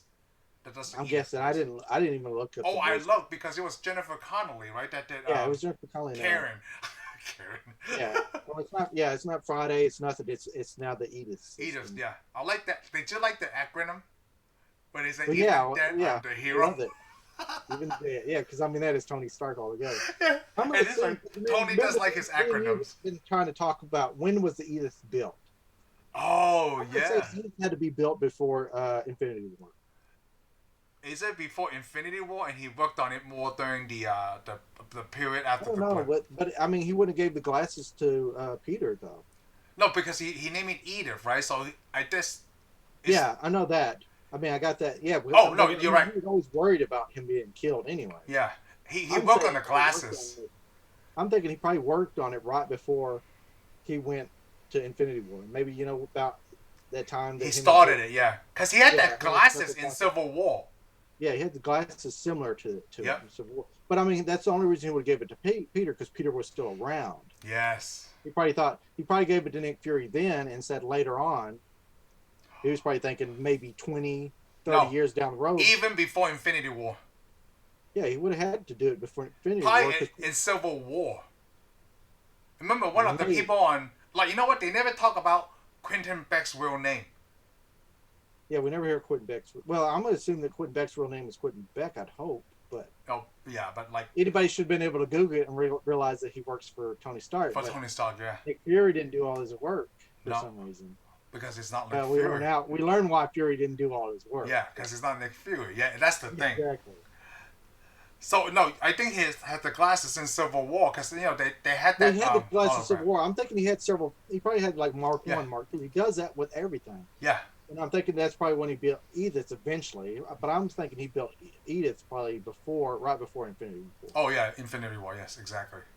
I mean, probably in that time period, and he built that because I mean that's the only reason I could see him giving the glasses to Nick Fury To give it to Peter. because he wouldn't have wanted to give it to Peter after Infinity War because Peter's gone. But Nick Fury know what those glasses were. Yeah, well, that's what I'm wondering. Did Stark actually want to give these to Peter, I or don't did know. Fury have them and decide to give them to Peter? But you know what? Even though Nick Fury, I don't think he would have access. Is Peter? Yeah, no, that's the thing. Yeah, he wouldn't have had access, but somehow I don't think Fury, even if they say that Fury would have used them, Fury maybe he wouldn't have used them. Well, Peter had to give him access first. He had to transfer the rights, I But guess. that's what I'm saying though. Even if he could, because I'm sure if he had those glasses, he could have found somebody breaking them. Okay, so what's the first thought when you saw Edith? I thought it was the coolest thing I ever seen. I thought Google Glass should have been Edith, like Google Edith, right? Like exactly what I thought Google Glass should have been. Well, no, that's what Google Glass. I'm sure that's what the guys that made Google Glasses were dreaming, but Oh, dreamy, yeah. we're just not there yet. No, we're not there with technology, though. Yeah. I mean, everybody I've seen, even just like good people build their glasses, the bands are still too thick. The way they work, it's not yet. So I want to make a technology comment here. So it seems like back then Nintendo, right? They were trying to make the Switch in the 80s. Because if you think about it, the Power Glove is like the Wii U or whatever. Well, you know how we got phones where you can just set them down on top of a charger without wireless charging. Yeah, I don't like that term. Mankind thought of that in the 1800s. Yeah. I mean, none of this stuff is new ideas. It's just we did not have the technology to do this yet. Kind of like Howard Stark and People Iron thought Man about 2. the internet in the 1950s. Yeah. We weren't going to get there yet. Wow. Wireless internet? No way. But Edith is really cool. You know what's really funny? It's the first time we see the more full function from Peter's eyes, even though Tony had it in Civil War. Yeah, and I mean, he's been using something on that function the whole time, but he couldn't call it an airstrike. Straight, that's awesome. And I mean, and he probably just pulled a lot of Stark war technologies that they had sitting around up. Yeah. Because I mean, he went more to defense than he went to Yeah, he did. weapons. So how did you like So he checked out Edith. I like it because he starts talking to Edith, and then he doesn't really know what Edith can do still. No. So he finds out. Well, they stop. He's a huge learning curve. No, they stopped you for a bathroom break. They stop for a bathroom break, and of course, Dimitri hits him and points over there, and you see this blonde chick instead of there. So he walks in there. Of course, first thing she says is, "Take off your clothes." Like what? Like, Why? what? I made these. She's like, "I made these clothes for you." Because you said like Because we forgot the scene where Peter tried to back out when he was talking to Fury. He wants to not be Spider-Man because he's like, "They'll know me. Everybody will know." Because go Washington, go here. And of course, she's like, "Okay, whatever." So this scene, she's like, "I made you the suit. Take off your clothes." He's like trying to talk. Well, first thing he goes, "Hi, I'm Peter Parker." Yeah, Peter Parker. He does that thing a lot. Peter Parker. Yeah. I mean, there's a cutscene. There's actually a cutscene made for this because it shows where the kids went. Oh, it did? No. Yeah, there's a cutscene. Yeah, they cut it out, but the scene just shows them in the shop trying groceries. Of course, Flash is showing, oh, look at this foreign bag of stuff. It looks like chips. You just look at everybody, and then, of course, Brad, right? No, MJ walks up and she goes, it is chips. It says chips right here on the bag. But of course, we'll go back to the movie. That's the scene that they cut out. It wasn't a big deal. The next scene is, of course, Brad walks in, sees Peter with his pants down and his blonde, and of course the girl starts to shoot him. Yeah, he took the pictures like, oh, I'm sorry. He grabs a gun. I like that. That's the only reason he's holding on to her. So he's holding on to her with his pants down, and so Brad takes a picture. Yeah. Because Brad is trying to get with MJ, and he's like, oh, I know. I got this. That's what makes us hate this character, right? Because he's trying to get with MJ. I mean, of course, Brad is like, oh, I'm protecting her. Yeah. Oh, I went to high school, dude. No, you weren't. You're so full of crap. So, of course, Brad runs off. Yeah, and he tells, of course, he's like, I'm going to tell MJ on you. Yeah, because he said he likes MJ too. And she deserves to know. Yeah, she does, but from me, not from you, douche. Yeah, so, of course, they get back on the bus, and then, of course, Peter remembers that he can see everybody's texts. Yes. So he's looking around, and he sees all these texts, plus he sees Brad's picture, and he's going to send it to MJ. So he don't know how to do it. He doesn't know how to do it. So, of course, he orders an airstrike. He just makes him a target. You want to make him a target? He's like, yeah, sure, whatever. I don't know what it does. So we see the Stark satellite that shoots like, it's almost like the drone. Yeah, it's like the Hulk Buster thing. Yes. It shoots out that little drone. It flies all the way down and comes after the bus. And of course, Peter's like trying to tell it to stop, but he can't. So he shoots a web over there. So it's the same drone that back. No, it's the exact same drone tech. Well, it's the same drone tech that everybody else, the former stock employees are using. Yes. Okay. But they don't have control of all of it. No, all of it. Yeah. Wow. Yeah, they just probably made them some cheap drones. So it makes that whole scene very funny on the bus. Oh yeah, because it's awesome. Because Dimitri's driving, he shoots the spider whip. No, not yet. Because Flash takes his glasses. Takes his glasses, and of course Peter forgets about his strength. And he knocks out. Did you just punch Flash at the same time when Edith is like, "Do you want to stop the strike?" Oh no. Exactly. No. So he's gonna shoot the steering wheel because a missile shoots out. So he spins the wheel, and everybody's panicking. Like, look, a mountain goat. A mountain goat. A baby mountain goat. And he jumps out of the roof. Just to stop the drone, yeah. Stop the drone. I mean, like nobody. I'm surprised nobody saw it. It comes back in. Because it happens within a few seconds. Yeah, he's got the glasses and the hair is messed up. He looks like Tony Stark. He does, yeah. With that. And I like it how they say, "Hey, Peter." You don't think we notice? But I like it, yeah. I like it. You think we wouldn't notice? He's like, "Uh-oh." I like the style. I like the style. The Flash's face hurts. They're like, "Oh, my face hurts."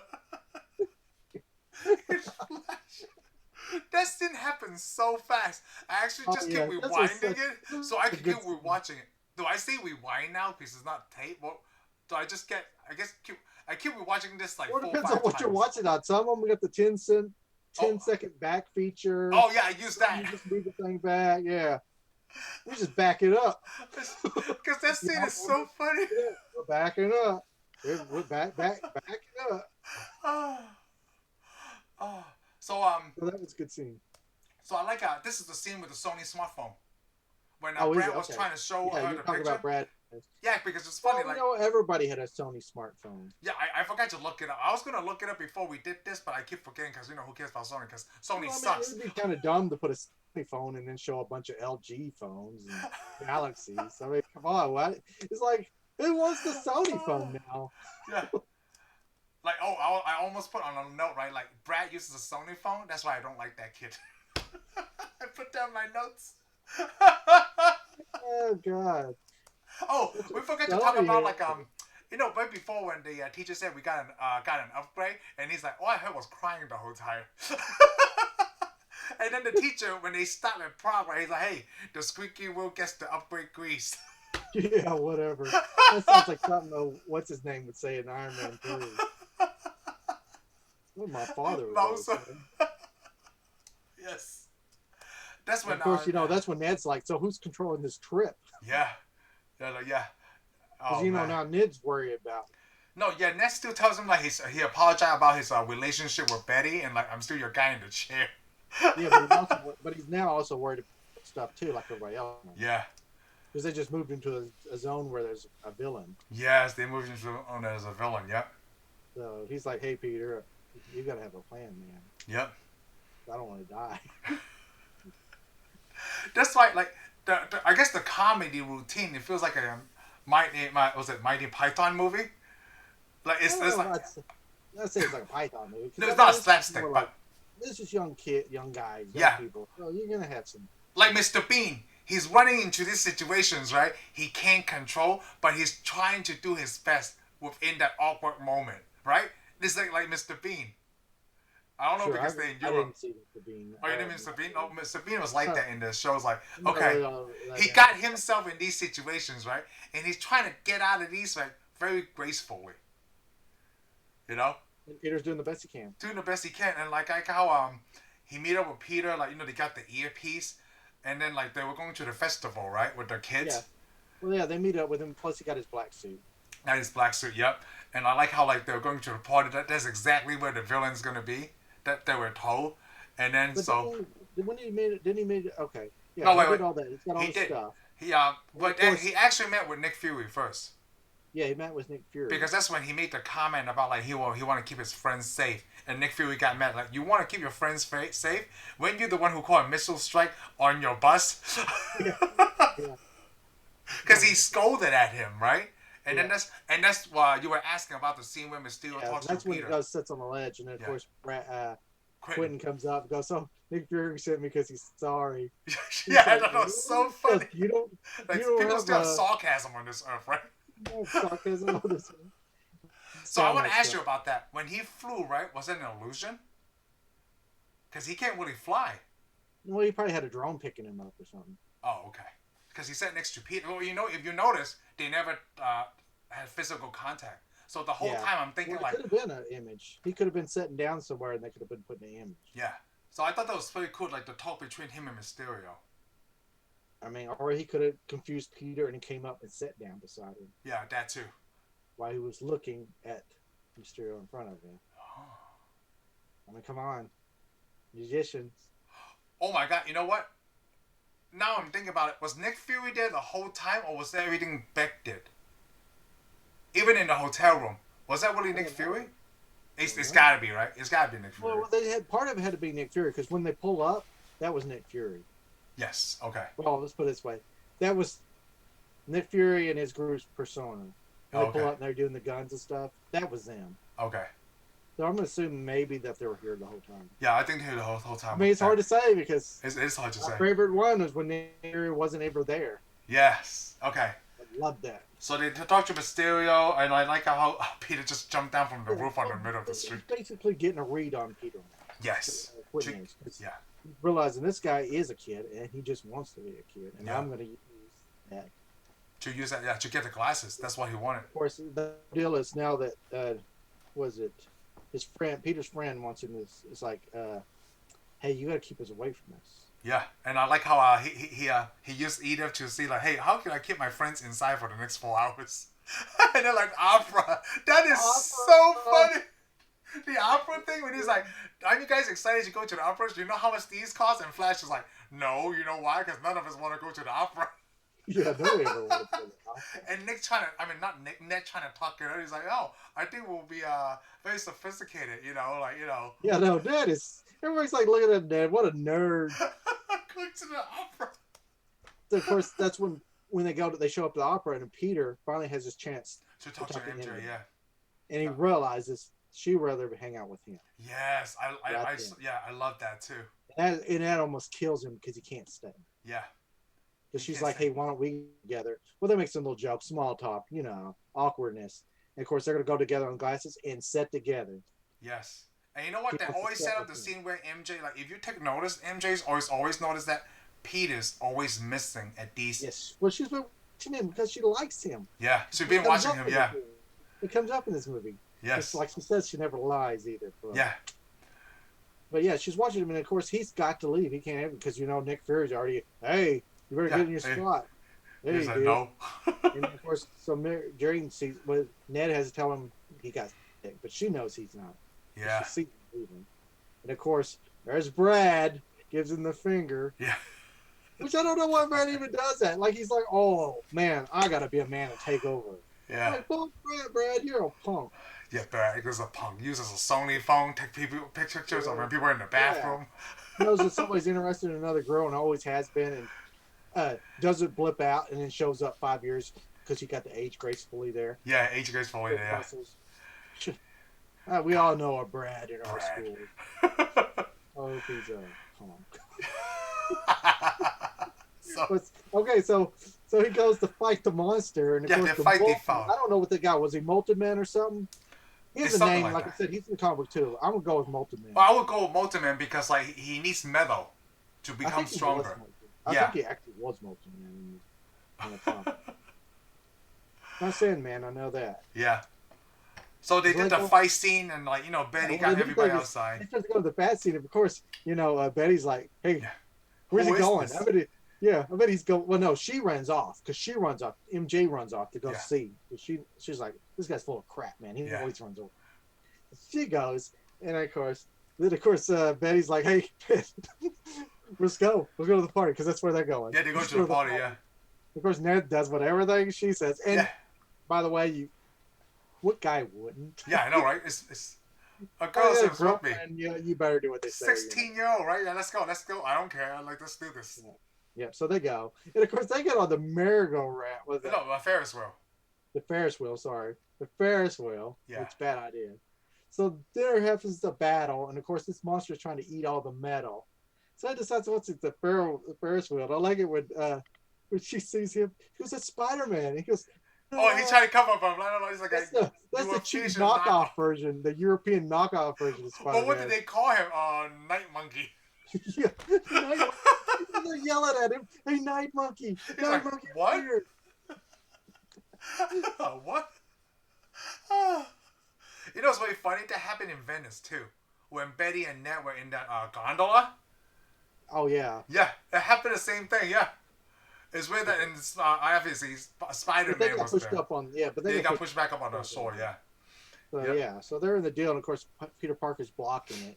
Yep, and then and of course Quentin trying to do the heroic thing. Oh, he acted the heroic thing. Comes down to do the force field and gives him, "Oh, this is it. I don't think I could beat this guy." He gives him that bull, and then Quentin looks like he's gonna destroy himself or rip himself in two. He's like, "What I should have done the first time." Yeah. Of course, we saw the agents, the former agents of S.H.I.E.L.D. show up to see the monster too. Yeah. But he beats the monster, and Quentin's a hero.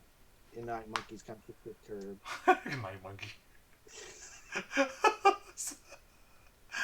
That's the easier cosplay to do, Night Monkey than Spider-Man. I don't know. I say it's somewhat easier, but the glasses, yeah. I mean, I could see it'd be cheaper than probably the Spider-Man suit, but some of that gear still costs you a little bit of money. Oh yeah, definitely. So now we're getting into when Beck talks to Peter in the ball scene. Well, before that, because you remember Nick Fury wants him to go into Germany. Oh, that's right. They want to go to. Was it? We're going to Germany. Belgium, we're all going to meet in Germany. Yeah, he's like, Beck, we're going to get there. We're going to start a new team. Yep. Because apparently there's no Avengers. No. They're either or they're so messed up that Nick Fury's not even messing with them. Yeah. They just it's like Nick Fury's thing, right? Recruiting Avengers. But even though somewhere else the movie, because we're worried the Avengers are going to show up. Yes. So they must be somewhere together. Yeah. Probably just not that good. Not organized. No, like Peter thought he was out. Yeah. From the headquarters, and of course he turns to Spider-Man and goes, "Would like to have you." Yeah, we'd love to have you. I hope you show up too. And of course, Peter Parker turns him down again. Yeah. He's not happy about it. Yep.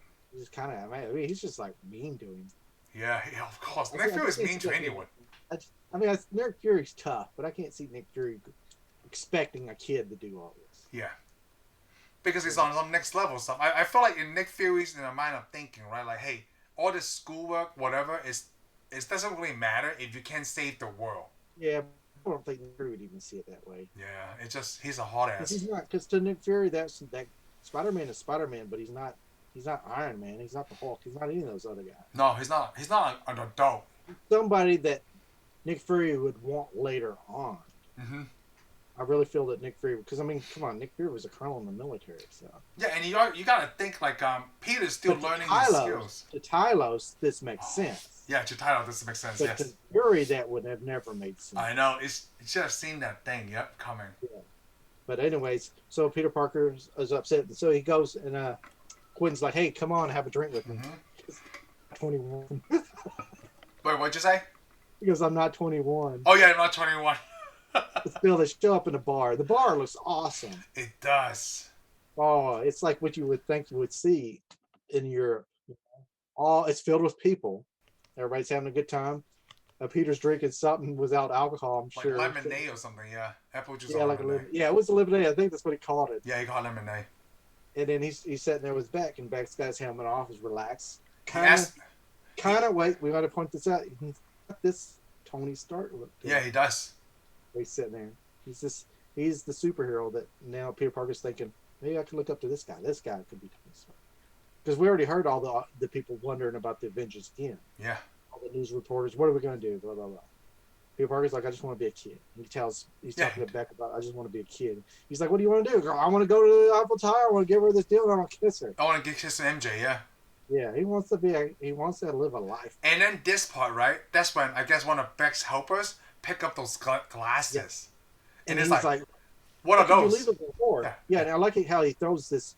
Well, you gotta be responsible. Peter. Yeah, you gotta be responsible. This is wrong. You can't put those glasses. And he's like, how about you have them? Of course, Beck is like, no. Oh, wait, what are you talking about? Like he put them on. Like, well, first when Peter put them on, like, can you tell you something? Honestly, you look kind of stupid. Yeah, he did. He goes, that looks stupid on you. But when which is actually another cutscene in this movie when he shows them to his Aunt May. Oh, really? Yeah, at the end. We'll get to it. Oh, okay. But it's kind of weird because she almost does the same thing, but she fixes it. Oh, okay. But he goes like, all that looks, but then he hasn't put them on. Like, you have them. Why don't you have it? Yeah. And he's like, I can't look like Tony Stark right when he put him on. Yeah, he looks like Tony Stark exactly because this is who this guy thinks he is. Yeah. And of course, he's like, I can't give him Fury. Yeah, because he'll probably take all control over the whole network system. Yeah, so he's like, okay, so he signs him over to the back. Even the back keeps going, oh no. He gives him glasses, and then of course Peter gets up. He's happy. All the weight's lifted off him. I'm glad to talk to you. And I like how Quentin tells him, like, hey, go get the girl. I say you have a 50-50 chance because you're kind of awkward, kid. You're kind of hard on him. Oh, yeah. Oh, my God. So when Peter left, right, I saw this in the theater. And when all the illusion came down, dude, my mind was blown. I know, because I'm like, because the whole movie, up to this point, we don't even know the monster's illusions. Yes. We think everything is real. Everything. Yes. Even Nick Fury.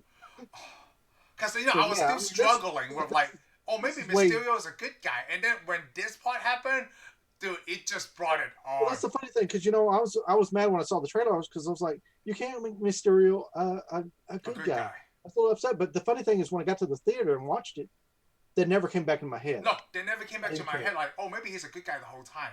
But until this scene happens, dude, it was brilliant. Yeah, because they started laughing at him. Yeah. So everything fades out, and half the people fade out, and then there's the real people. Of course, the first thing I like when they switch over to the guy, I already remember this guy from Iron Man 1. I was going to ask you, is it really the same guy? It's the same guy. It's the actor from Iron Christmas. Man.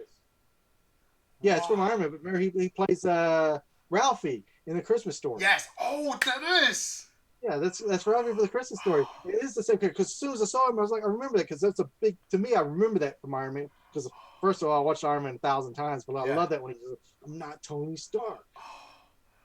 Oh, when Tobias Stane's yelling at him. This is not the same scene as was it Chaucer? Tells that he's not the Mandarin. It's not the same effect.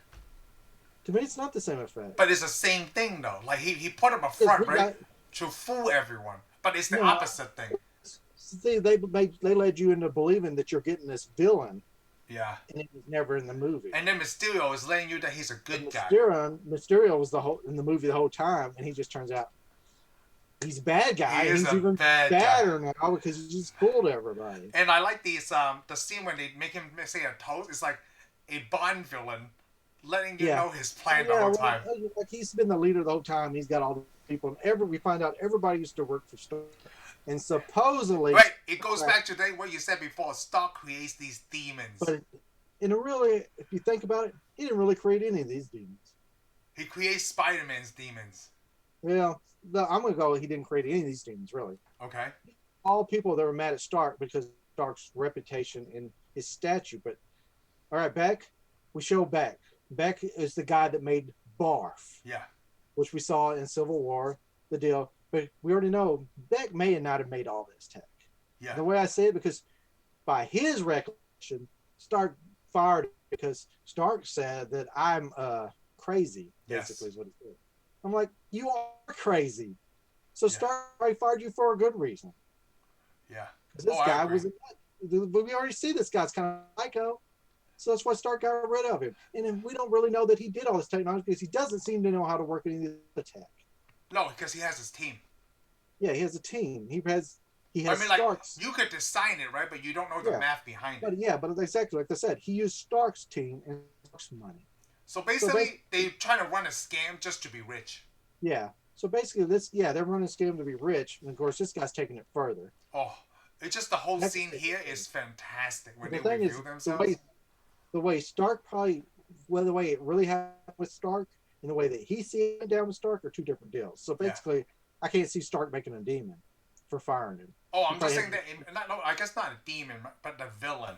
Yeah, but he's the guy. In a way, he made the Vulture. Yeah, he made the Vulture in a way, and he made, I guess, Mysterio and his whole team. But the Vulture, I could see Stark at fault for. This team, I can't really see Stark. The other guy's mad, but again, Obadiah Stane that was yelling at this guy. Yeah. And of course, everybody has their problems with Stark. Blah blah blah.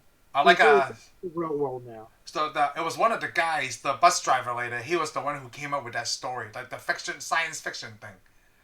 Yeah. Yeah, the elementals, and when he loves it, like this is like a crazy stuff that people will believe right now, and the lady that find out Edith's classes were going to be handed to Peter, some kid. Yeah. Yeah, no, they're all mad about that. They're all mad about that. We're tired of everybody listening to these people. They're going to listen to us. Yes. Oh, man. Dude. So they were just people that felt really entitled. Whoever wrote this, right? Like, I guess before it even come on screen, like they looked at this on paper like, whoa, this is brilliant. Yeah, this was brilliant. This is a brilliant movie. I love this. Oh. I mean, this is a perfectly crafted villain. It's really like that's what I'm saying. Why come we didn't get a lot of these in the other Avenger movies? We also didn't get it from Sony. Like now, like let's compare it, right? Like to the Spider-Man. We don't know that Sony's work, but no. Wait. Like, I want to talk about this first. Okay. That's not what I'm talking about. Sony's work, like, it's from like the first two. You've seen the first two Spider-Man, right? Like the Green Goblin and and I didn't really like their villains all that much. So when Marvel stepped in with this, they did a tremendous job. Yeah. With the Vulture I hated the Green Goblin from the first movie. Oh, you did? Why is that? He looked stupid and he wasn't that scary to me. No, it's like really over the top, right? He's not very sinister. What was his deal? I don't know. Just wasn't impressed that he was a villain. They made him like a psycho. Yeah. And had all these problems, but he just wasn't a villain. And he's not a villain because he doesn't have a main goal. And as a Green Goblin, he was too stiff. I mean, he just didn't come out. The only thing I liked about Spider-Man was Spider-Man's character, MJ, his life. That was what got me through the first Spider-Man. You know what? Now that I think about it, the Green Goblin didn't have a purpose. He was only Green Goblin, right, to get what Harry Osborn wanted. It's just a really bad version of the comic book one. Yeah. Because he had everything that affected him in the comic books, but it didn't come together to make a good villain. No. Wasn't scared of him, didn't fear him, and I didn't care about it. The only scary part was when he was in the hospital with Aunt May, the Green Goblin thing. Yeah. But that was it. Yeah, the villain wasn't what made the movie for me. So basically, I'm just using this to build up for me to say Sony sucks. You got And that. it's the same thing with when they had the Ock in the next movie. That's like. Well, Doc Ock was better than the Green Goblin. Hey, you know what? You suck too. You suck with Sony. That's why you bought Sony Ericsson phones. You just like Brad. Now you're all mad about Doc Ock. Hey, if you want to love a crappy villain made by Sony, go ahead. You're right. I gotta jump back off this ship. Yeah, you know what? I don't like Sony. Okay, are you gonna tell me the Sandman and Venom were good in the third movie? No, they are not. You look like you're gonna. No, Sandman. Like they try to give him too much. You know why character. Sandman sucked? Because they had to give half of the time to Venom. Yeah, I like the actor, Thomas Hayden Church. Oh, right? I love the actor. I love this actor. The actor is but, good. like, That's what I'm saying. Man, they did Sandman I wrong. like the actor who played Doc Ock and the actor. And you're right. They give too much time to Venom. Come on. Okay. You know how Topher Grace sounds. I didn't like the actor who played Venom now. Oh, there we go. You know how Topher Grace sounds like, right? Yeah. Oh, this is a question I want to ask you. So in the comic books, when you read Venom, what do you think Venom sounds like?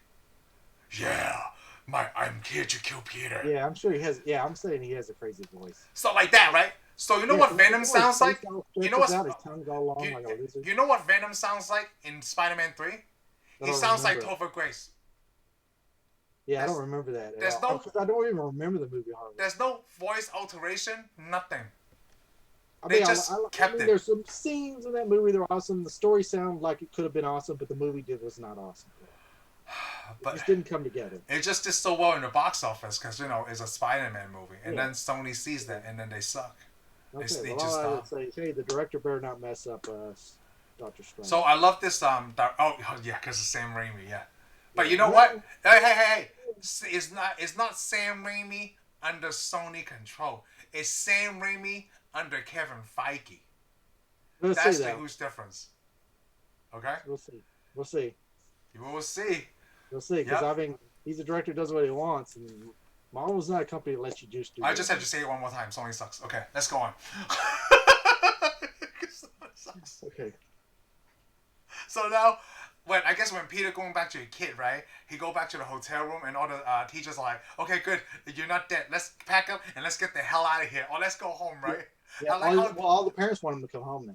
And I like how the other teacher's like, "Hey, we came for science, but we're leaving because of witches." Yeah. But I also like it because he finally talks to MJ. She goes in a room. Then he walks up to her. He finally gets brave enough to say something to her. Yes, he finally invited her outside. Well, right before he can even go to the door, she opens it up.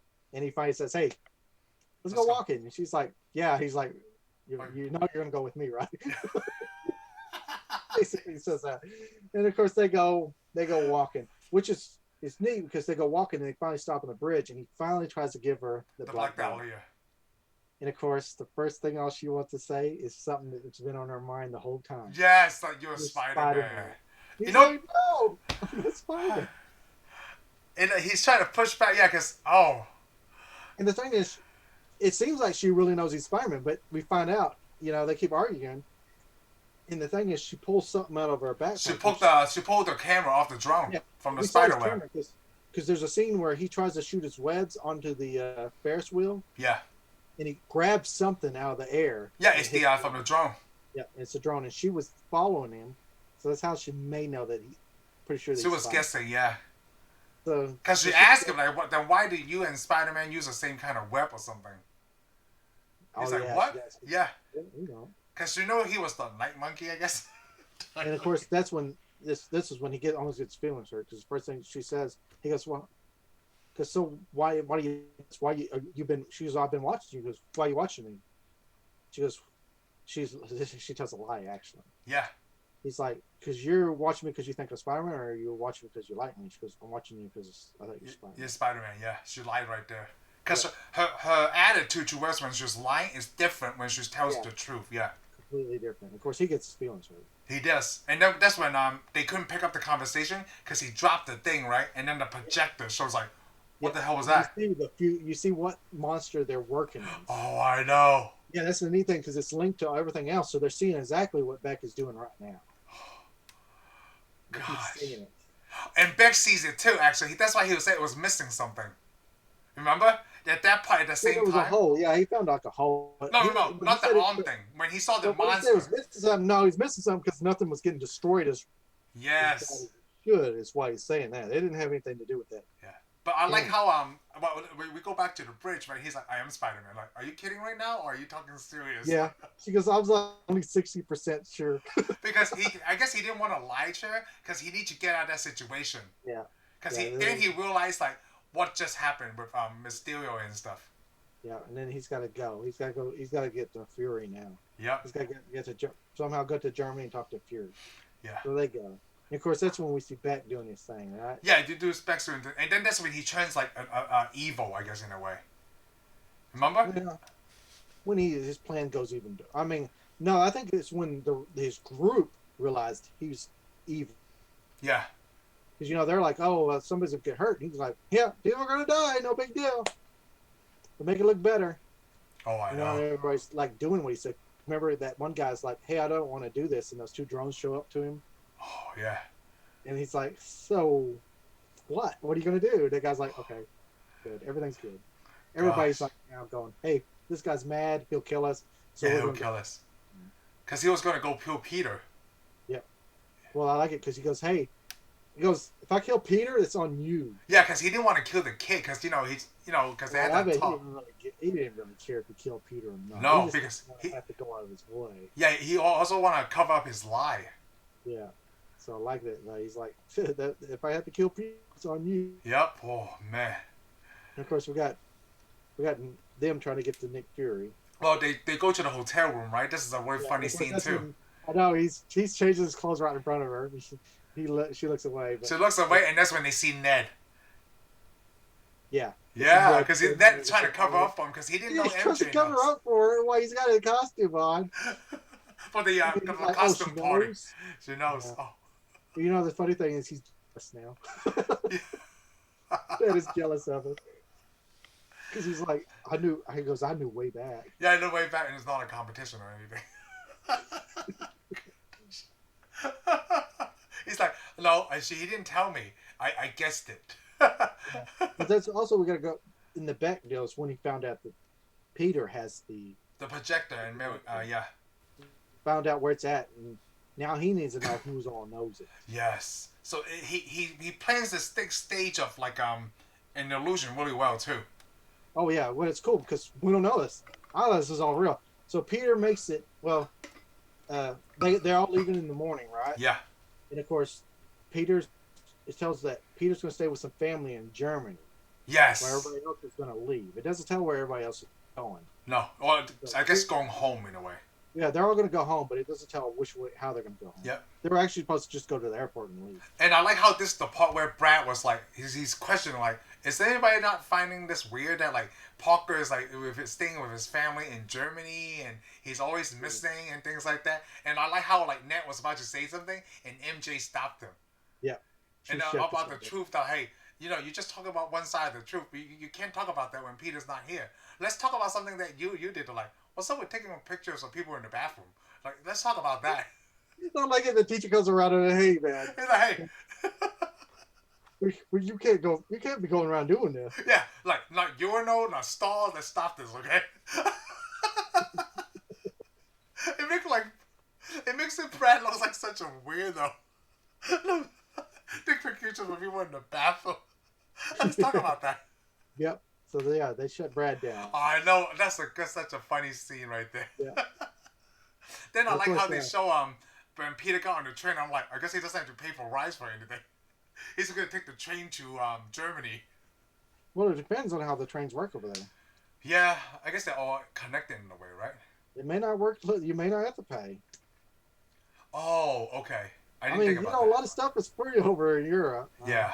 Or I'm assuming they are. I mean, they got free medical care and all that stuff. Yeah. In America, you got to pay for everything. Yeah, you got. You know what? Yeah, you're right. I thought of like you had to pay for everything. The water fountains, if they work, you can get water for free. Yes. But you can use the toilets some places for free. But hey, everything else, pay.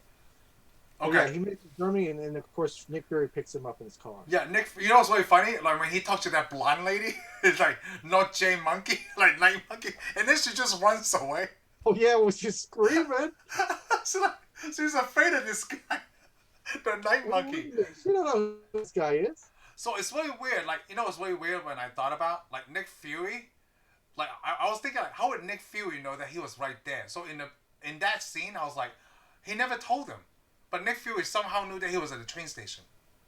Yeah, I didn't think about that either. Yeah, that was something that Beck would have to know. Maybe one of them got through to him on the phone. No, they never called him.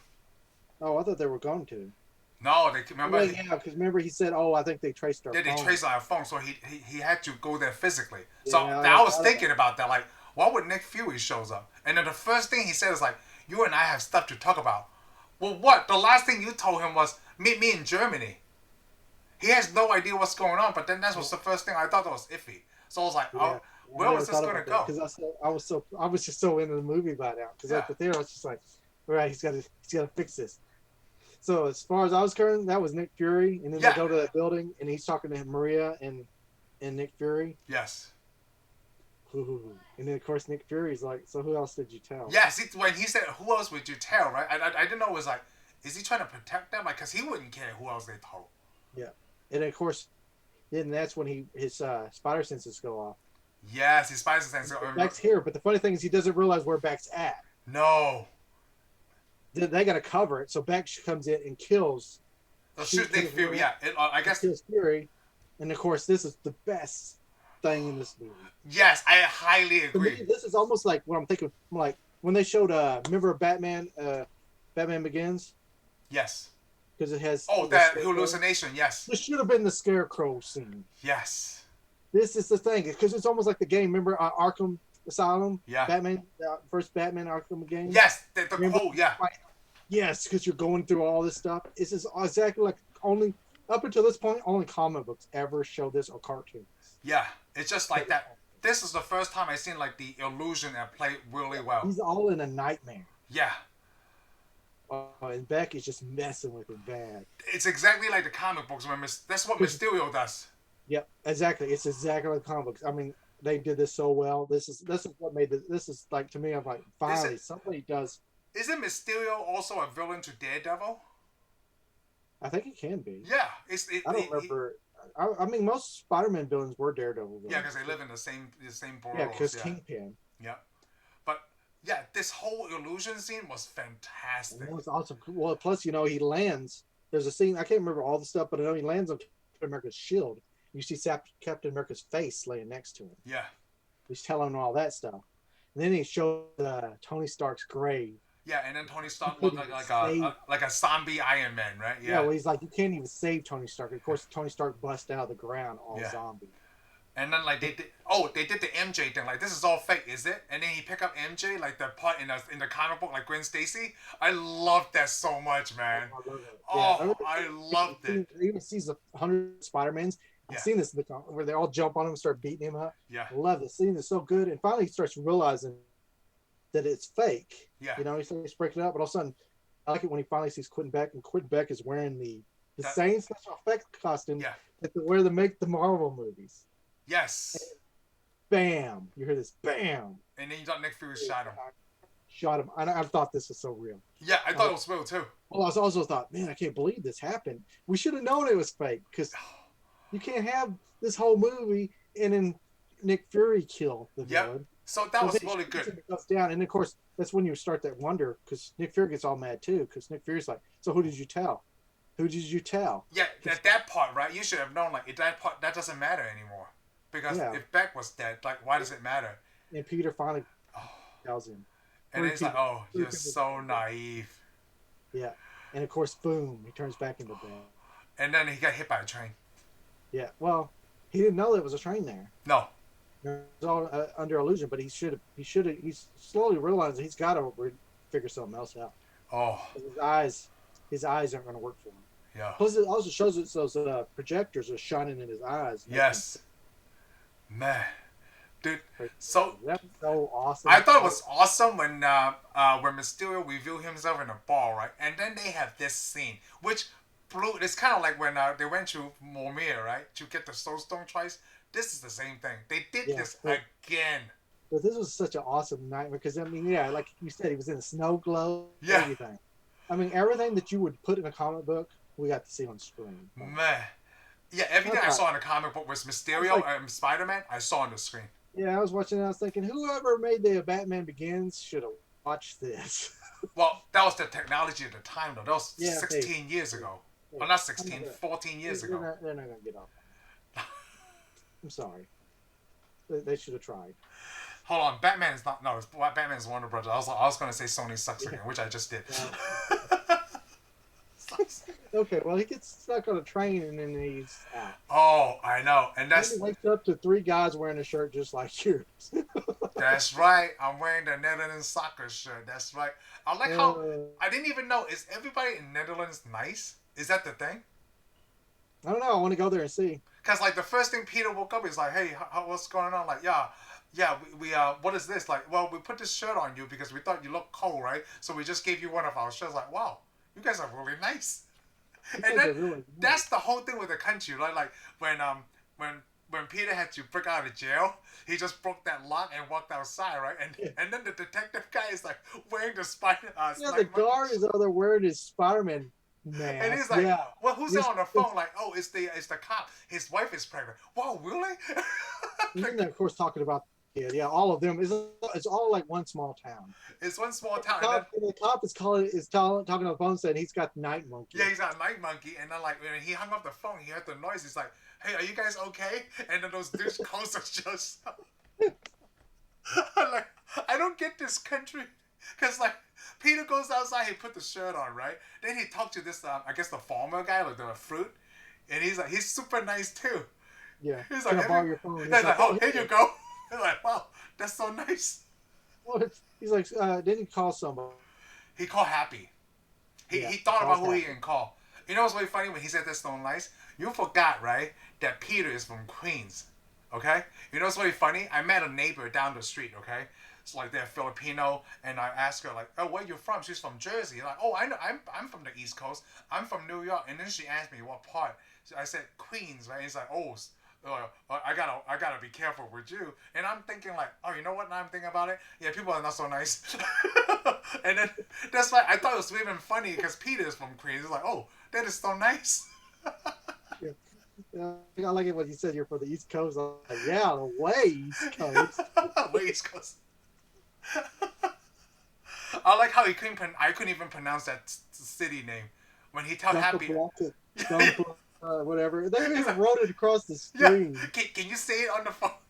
Yeah, can you say it on the phone? He's like, hey, did you get that? And of course, then he's walking across the field. Busting field. Yeah, with a field of tulips because it was in the Netherlands. Yeah. And here comes the awesome Stark jet. Oh yes, that's pretty cool, right? That awesome Stark jet. Yeah, but did we know he was talking to Happy? I didn't think we knew he was. No, we didn't know he was talking to Happy because we saw like he didn't know who to call, right? He couldn't call MJ. I assumed they were talking to his aunt. Oh, that makes sense. Oh. Yeah, well, I mean, you don't know. I think that's the whole scene. You don't know who he's. It makes more sense. Yeah, I mean, he's almost destroyed. Everything's just gone. You're right, because the first thing when he said to Happy is, tell me something that you and I only know. And he's like, talk about the porn movie he ordered back in Germany. Yeah, he was talking about that, yeah. I like that scene. I did, because... I like that scene. That was in the deleted scene in Homecoming. Like, they were having breakfast, where he's like, hey, what did you do last night? Like, you thought I didn't notice. Huh? You ordered a pay-per-view. He's like, what? And what else did you do last night? He's like, oh, I didn't do anything. Really? You didn't go outside the hotel room? And then he's showing the newspaper. Like, I thought it was so funny, even though that scene was deleted from the first movie, and they talk about the porn movie. Yeah. But I mean, it's good that Happy. It turns out it's Happy that. Yeah. It does make more sense. Like maybe he did call his Aunt May. Yeah. And then Aunt May told Happy to go help him. Yeah, I don't really know who he talked to. He made Happy first, but would you just? I think you're supposed to be left. Who's he going to turn to now? I mean, yeah, because I wouldn't know. Like it. Yeah. Happy gets him. He's sewing him up and all that stuff. And I like it when he gets mad. He's like, "Everybody expects me to be the next Iron Man." Yeah. And then Happy's like, "You're not going to be Iron Man. You'll never be Iron Man." Like not even because Tony Stark was even. Yeah, he said that. Like not even Tony could be Iron Man. And Tony's my best friend. Yeah, no, that scene was really good when he talks to Happy. Yeah, I love that scene. Yeah, that scene is really good. I like that how. It's because now Happy took, because I mean, Peter's basically looking for somebody to take Tony's spot. Yeah, someone to tell him what to do. He's not looking for somebody to take Tony's spot as Iron Man. He's looking for somebody to take Tony's spot as Tony. Yeah, as a mentor. Yeah, as his mentor. And I guess he thought Beck was going to be it. Yeah, but it wasn't because it's Happy. And yeah, oh yes, it is Happy. Yeah, Happy. It's always been Happy. That's the thing. I like how Happy like. Well, what are we gonna do now? Like, I don't know. He's like, because you know, we be sitting in the tulip field for 15 minutes, and he's like, yeah, we've been hovering over a tulip. He's like, I want to kick his ass. Then let's do it. Oh, I love this next scene after that where, like, it mirrors Peter Parker is exactly like Tony. Yeah. Oh yeah. Well, because it opens up everything. It's like, hey, you gotta have a plan. He's got a plan. So he's like, you goes back there and he just starts working that machine to build a suit. Oh. It's like everything. He's doing all the hands. Yeah, everything. And I like how Happy realizes that, right? You know, we and you talked about this, that we're not seeing any of the science or the small kid stuff from Parker. From Peter, until here. We get it now. He works Tony's lab like it's nothing. Yes. And I love that. You know, of course, Happy's, hey, you make the suit, I'll get the music. I'll get the music. And he plays, you know what? He plays AC/DC. Yeah, well, he plays AC/DC. First, Parker's like, I love Led Zeppelin. Dude, I laughed so hard. I know, it's so funny. It's the same AC/DC movie, music. Song from Iron Man. Yep, Iron Man 1 where he's driving through the desert. Oh, I know. I love that. Because the second time in the MCU that we got a movie from another. Yes. Yeah. Oh, it was so great, man. Yeah, so he built, and I mean, he puts all the gadgets he needs. Like, yeah, all the gadgets he needs. I like how, like, I would like the self-detonating thing, but give me full control. Give me those web shooter at 20%, right? And I'm like, let me see how this is working. Oh, that part is exactly like Tony, like when he burnt the Iron Man.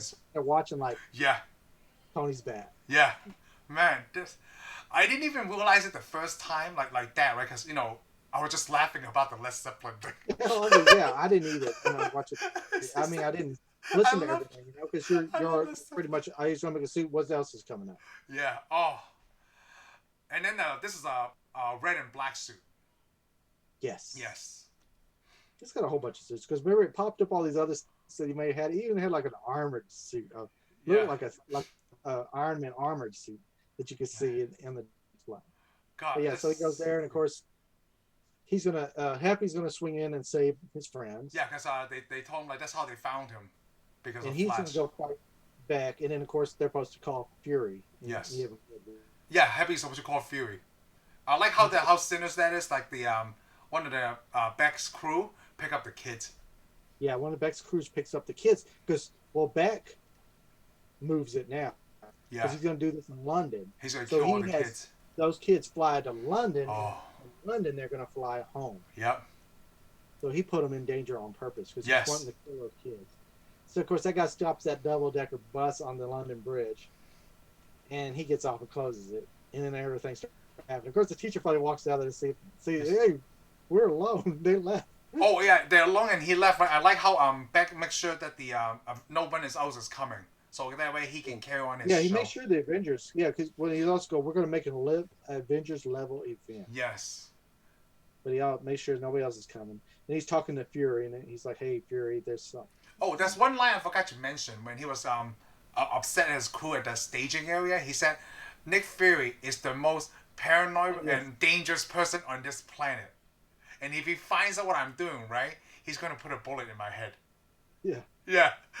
We gotta make sure that Fury can't figure out. Yeah, he said, "It's like Spider-Man's gone." Yeah, he said Spider-Man's gone. Yep. Wow. I like it. I like how when Happy give Nick Fury the coded message, like, "Hey, you left your surfboard here." What? Yeah. That part was really funny too. And of course, I like it because he's like, "Hey, don't you ever call me on this number again." Yeah, he's like, "Hey." It's more part of the act. Yeah, it's more part of the act when he said like looks are deceiving or something, right? Yeah. Looks can be deceiving. Yeah. And then of course, Maria's like, "Hey," he's like, "Hey, you got my back, right?" Yeah. He goes up the stairs. Man, that is so good. I like how he already figured it out when you hear Jake Gyllenhaal say that this is for my family. Like, come on, dude, it's so corny. And he told Nick Fury to leave. And he's like, "No." Well, he wants to Nick to a spot where he can kill him. Yes, he's like, "No, I never leave my men behind." That's really good. Yeah, I never leave my men behind. But I like it when he tells him, because we storm a big old monster. And when he tells Nick Fury, what did he say? He goes, "Oh, he pretty much the whole deal. He's drawing energy from the core and stuff." Nick Yeah. Fury's like, "That's a load of crap." Yes, it is a load of crap. Yeah, he said that too. Yes. So we already know that Fury knows this is all fake now. Yes. So Spider-Man swoops in, and he's bouncing off stuff and trying to get to Beck, and Beck realizes Oh, there's somebody inside of it. I forgot to. We forgot to talk about that password joke. What password? He asked Happy for his phone, and he's like, "Hey, what's your password?" What's your password? My password is like, wait, no. What's your password? No, my password is password. You're the head of security. Your password is password. Like, I'm not proud of you. I don't feel good about it at all. I believe we went over that because I think that there was so much going on in these things, the AC/DC, Led Zeppelin, we just totally forgot about it. There's a lot going on. This is a good movie. It's kept you kept it moving. Yeah. It wasn't a long movie to me at all. No, it's still over it's like 2 hours and 9 minutes, but it didn't feel like a long movie. It's very enjoyable. You know, that's the same thing. You can yell, Sony sucks, but I'll rank the two Spider-Man movies at the top of my Marvel movies list. I don't consider this Sony movies at all. It's not. They're just holding the title. There's only 2 Sony movies. It's better than the previous 5 they made. Yeah. Yeah. Yeah, it is. 2. But Sony's got their hands in a lot of companies for franchises. That's what they do. They're franchise grabbers. Yeah. They just trying to get their hands out of James Bond. Oh, I'm sorry. 6 Spider-Man movies. I forgot Spider-Man into the Spider-Verse. Oh, okay. Yeah. Whatever. Yep. Yep. Sony sucks. Okay, good. I said that one more time. Let's do it. Maybe we should get you a T-shirt that says Sony sucks. I'm thinking about it now. Sony sucks. I'm going to wear it everywhere. I'm going to go to the Sony store. Next Spider-Man talk. Alright, so they have the battle, and I like how Spider-Man went inside. Yeah, well, they had the battle, and of course, the kids break up, you know. Yeah. And I like it that the Flash ends up with the 3 kids as targeted: Ned, Betty, and MJ. MJ, yes. And of course, I love the best scene when they say that jet flower. Who is that? And it lands, and Happy runs over there. Hey, I'm with Spider-Man. And he's like, so you work for Spider-Man? No, I work with Spider-Man. Why did he need to say that at that time? Just clear that up later and let's just go. Because I like it. Because somewhere there he goes, yeah, I'm seeing Spider-Man's aunt. No, he said, I'm in love with Spider-Man's aunt. No, the kids run and they got to go through the jewels where the crown jewels are, and they go through all that stuff. Of course, the kids fight all the drones, and they get locked in the building. I like it. They're all saying something. Oh, they were sharing. Because they said a thing about that. They thought they were gonna die. Yeah, they're gonna die. And plus, Flash got all these people. Yeah. And I like it. And I'm dating.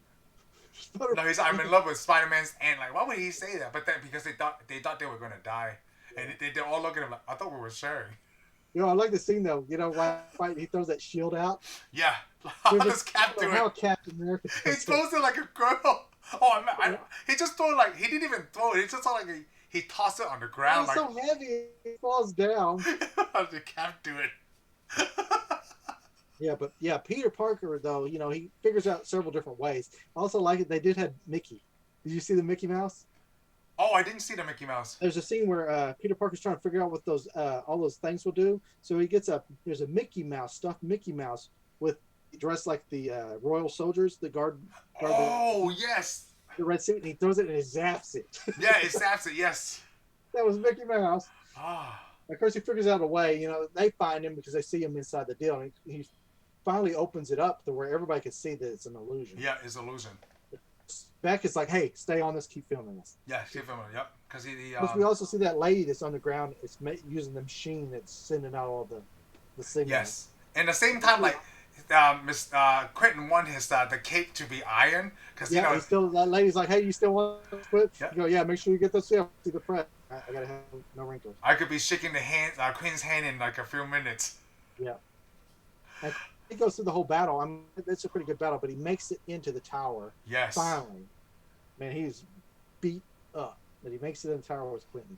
Yes. So Quentin was in the bridge the whole time. That little yeah, he was in that bridge deal the whole time. Yeah. But not where we see him on film. No, not where we see him on film.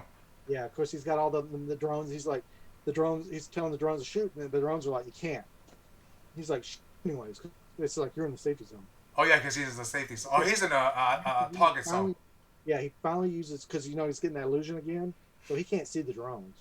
So he has to use his spider senses, and he's going through. Oh yeah, that part. Yeah, the fight scene between in that bridge. Yeah, he uses spider sense. And one of the drones spins and looks like it shoots Quentin, shoots him up, and falls down, and of course Peter's yelling at him. But Peter's also at the same time he's talking to Quentin, he's sensing something. Yes, because he has a gun to his head, so he senses that's danger. I love that part. But he's finally realizes don't believe what his eyes see. Yeah, because he trusts the spider sense. I forgot what all Quentin says, but I mean what he says is important in a way. But we see it again at the end of the movie. Yeah. There's several lines it says, but we see the whole movie. You know. Yeah. It says you're done, or something like this and stuff, and of course, he reaches over and you hear a gunshot. Yeah, he catches it. Yeah. Yep. And then of course the Quentin that's injured fades, and then there's Quentin over here. He's been standing there the whole time. The whole time, yeah. And he grabs the glasses back, and he tells Edith to stop all the missiles. Yeah, stop all the missiles. But before that we forgot the scene where we see that Fury has been looking out the window. Oh yeah. And then that drone appears right in front of him. That drone was waiting to shoot him in the face, and of course, shoots that drone. Yep. Oh. That's so cool. It takes all that stuff down. We think he's beat him. Yes. Takes Quentin down, and of course Quentin dies. Does he die? Yeah, he does. That's the puzzling part to me. When did he get shot? Did he get shot? Because the gunshot we hear go off went and bust the window. When did he get shot?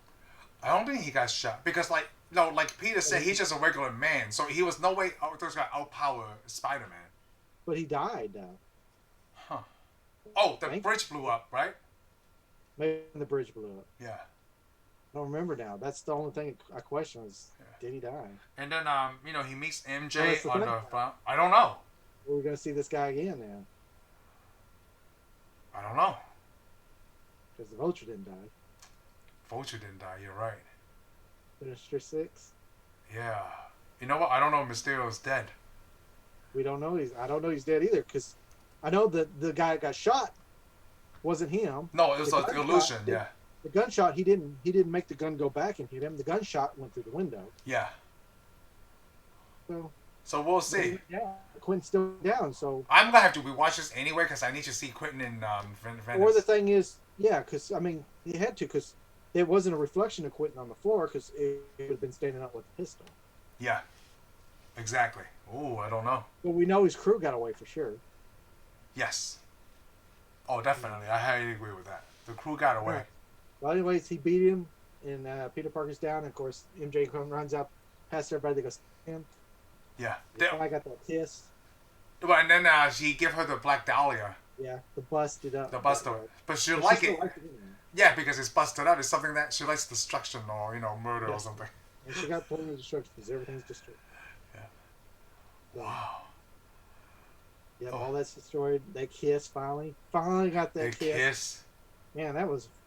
You had to do a lot of work to get that kiss. They do. And then, I guess we go to the scene where Peter talks about truth, right?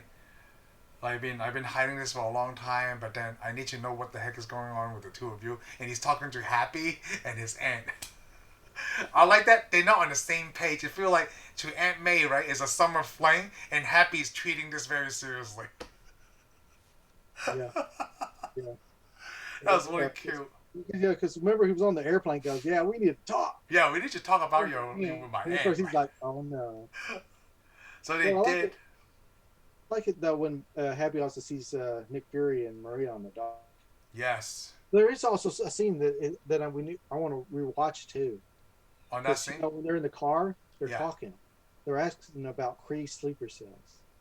Oh, you know what? Yeah, they were talking about they not. Oh, I wrote that down. I'm sorry. I thought Creed having sleeper cell was top secret information, but then he got interrupted. No. So what's this for? I don't know. I thought. Well, okay, I'm going to say this. It's supposed to be another Marvel Plus show coming out called Secret Wars, I think. What Wars? Is it Secret Wars? It's going to have Nick Fury in it. I don't know. It's going to have Talon and all the Skrulls in it. I think it's called Secret Wars. Oh, I don't know. Something war. It's something like that. It's going to Disney Plus. I think it comes out next year. Okay. Oh, next year. Okay, not this This year. is probably part of it. Miss Marvel and Hawkeye comes out this year. Yeah. Now this is, yeah, Miss. They gotta have Miss Marvel because for Marvels. Yeah. Even though Carol Danvers was actually Miss Marvel too. Yeah, but then it's a different universe, So she's so. Captain Marvel and she's Miss Marvel. Okay. Well, no, well she lost her powers. She had when she was Miss Marvel to Rogue. Oh. Oh. Okay. So yeah, and then So we'll eventually see. somebody else took over Miss Marvel because she Man. became Warbird. But anyway, they come up and I like it how happy he's talking to him. Yeah, talking to them. Like, so he's ghosting me. Well, he says something about ghosting him. No, he's not like he'll call you. He'll call. Yeah, he tells him. And he's not afraid of Nick Fury at all. No. So He's I'm like, thinking either he was never really afraid of Nick Fury and just playing with Peter, yeah, it's probably playing with Peter. or he grew some while he was in the fight. All this crap. But I honestly think that he was never afraid of Nick Fury. No. I mean, why would he? He's not. He never like talked to him that much before. Yeah, and plus Tony Stark always said fair dealings with Yeah. Fury. But I like it because Fury's acting all tough. Yes. Like you could even. It basically like you didn't even you felt for him. Yeah, I know. He felt for it. Wow. Of course, the lady's like looking at him and goes, "So what are you gonna tell him?" Oh, see, that was the post. No, that's the end credit scene. Let's go to the post credit scene first. Wait, no, let's finish up. Because everybody gets to leave. Everybody's at the airport, right?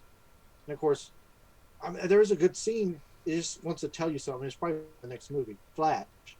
We see Flash later, and he asks if his mom's going to pick him up. Oh, okay, yeah, he did say that part. Like, where's my mother? You kind of see part of Flash's character now.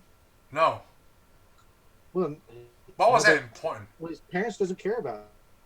That's why he's such a jerk. Oh. It's such a jerk. But the only reason I can say that showing that scene because everybody's like, oh, we already know why he's a jerk. Maybe. No, he doesn't have parents. Maybe because it's going to lead up to him and Peter Parker being friends. Really? Because in the comic book, Flash on Peter all the time. Yeah. They eventually become his friends. Oh, okay. Him and Flash become really good friends.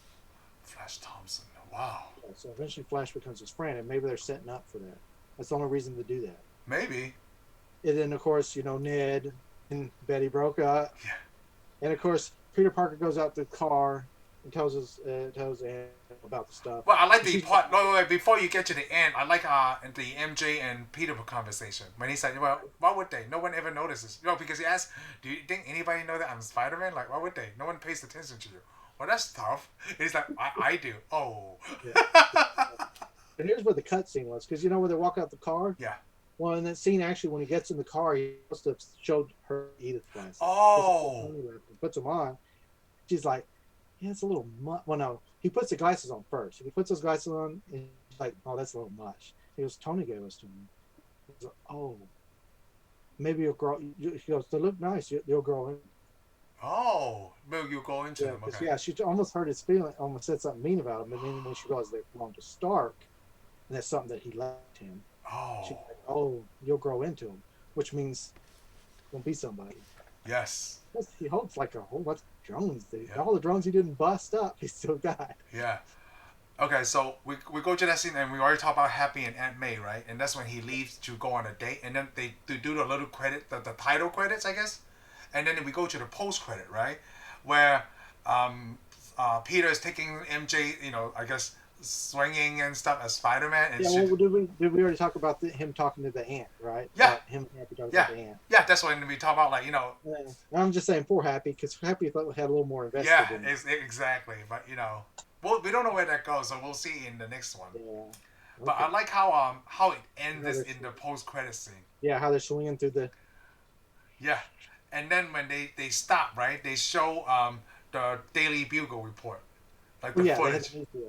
They show the footage, and it's Beck has edited because we saw the scene because he talks to that other guy, the guy that on Iron Man 1. Yes. Tells him to keep filming. So do you think it's his team that released that footage? Yeah, well, it's either him or Beck. I wonder if wouldn't Beck release this footage. I don't know. Because why would you kill off Mysterio after all of this? Not only we call it Mysterio, but like, why would they want to do that to Peter, right? Yeah. That's the thing. Yeah, well, they don't have to. There's not a gun to their head anymore if Beck is dead. Yeah. So we don't know. So now the biggest thing besides that. But But we see that we think that everybody's going to think that Peter Parker killed Oh yeah, Mysterio. Yeah. Mysterio. That's what it looks like, and everybody seems to think Mysterio's still a hero. I don't know why. I mean, well, yeah, because he goes, "Oh, he used the drones and all this." Yeah, he uses drone. Yeah. And of course, he goes. The last line is, "Oh, by the way, his name is." Peter. Well, before he said that, right? They showed J. Jonas Jameson. I like that they use the same actor. Yeah, they use the same actor. It was so But I thought it was surprising. shown after that. The Yeah, what? basically, he's yelling at Peter Parker's a menace. Yep. Well, Spider-Man is a menace. It's still the same thing. But now everybody knows that Spider-Man is Peter Parker. And you know what's very funny? Then they show Peter doing this. He said, "What the?" It's the exact the same line that Aunt May said when she found out he was Spider-Man at the end of the first movie. I was like, "What?" Dude. Now we know they do that, and then let's talk about the end scene now. End credit scene. Okay. Now we know both Nick Fury and Maria was Talos and what's her name? Oh, I don't know that. Was it his wife? His wife. They have a name. Hold on. Soren. Okay. Yeah, because they fade in there, and then of course she's like, "You got to call him." He's like, "I don't really want to call him." Yeah, I don't want to tell him. Yeah, what am I going to tell him? But all they want to do is tell Nick Fury that like we gave the kid the glasses. Well, actually, the wife probably wants him to tell him everything that happened. Yeah, everything. Yeah. Talos doesn't want to tell him that he got confused. The shapeshifter, and he got confused by somebody else's tricks too. Oh man. Yeah, that was really funny. All they did is they call up Fury and they tell him, "Oh, we gave him the glasses, no problem." Yeah. Well, and then he was asking. No, before we see anything, right? He was asking when Nick was going to come back because everybody's asking about the Avengers, and I don't know what to tell them. Oh yeah. And that's when he hung up the phone. And now this is the most interesting part. So it shows that Nick Fury is in space, right? Well, we don't see that. We see him on the beach. We saw on the beach, and then he fades out. He's on space. Yeah, he's on space. He's with the Skrulls, a whole bunch of them. Yeah, with a whole bunch of all kinds of people. So he's in space, right? Now my question to you is, how long has he been in space? Well, that's the same question I'm asking. Was it a Skrull at Tony's funeral? That's the question I'm asking. When was he in space? Was Nick Fury a Skrull the whole time when he's talking to Iron Man? No. I'm going to say he got the Avengers, Iron Man. I'm going to say it was Nick Fury. And when he got shot up, I believe it was Nick. Okay. Oh, okay. In Winter Soldier. In Winter Soldier, when he got shot up, he had to be in Nick Fury. So he probably didn't go to space until after Endgame, after the funeral. We don't know. See, that's how far back. Yeah, we don't know how long he's been in space and where. I actually don't even know where he really is. No, and you know what's really crazy?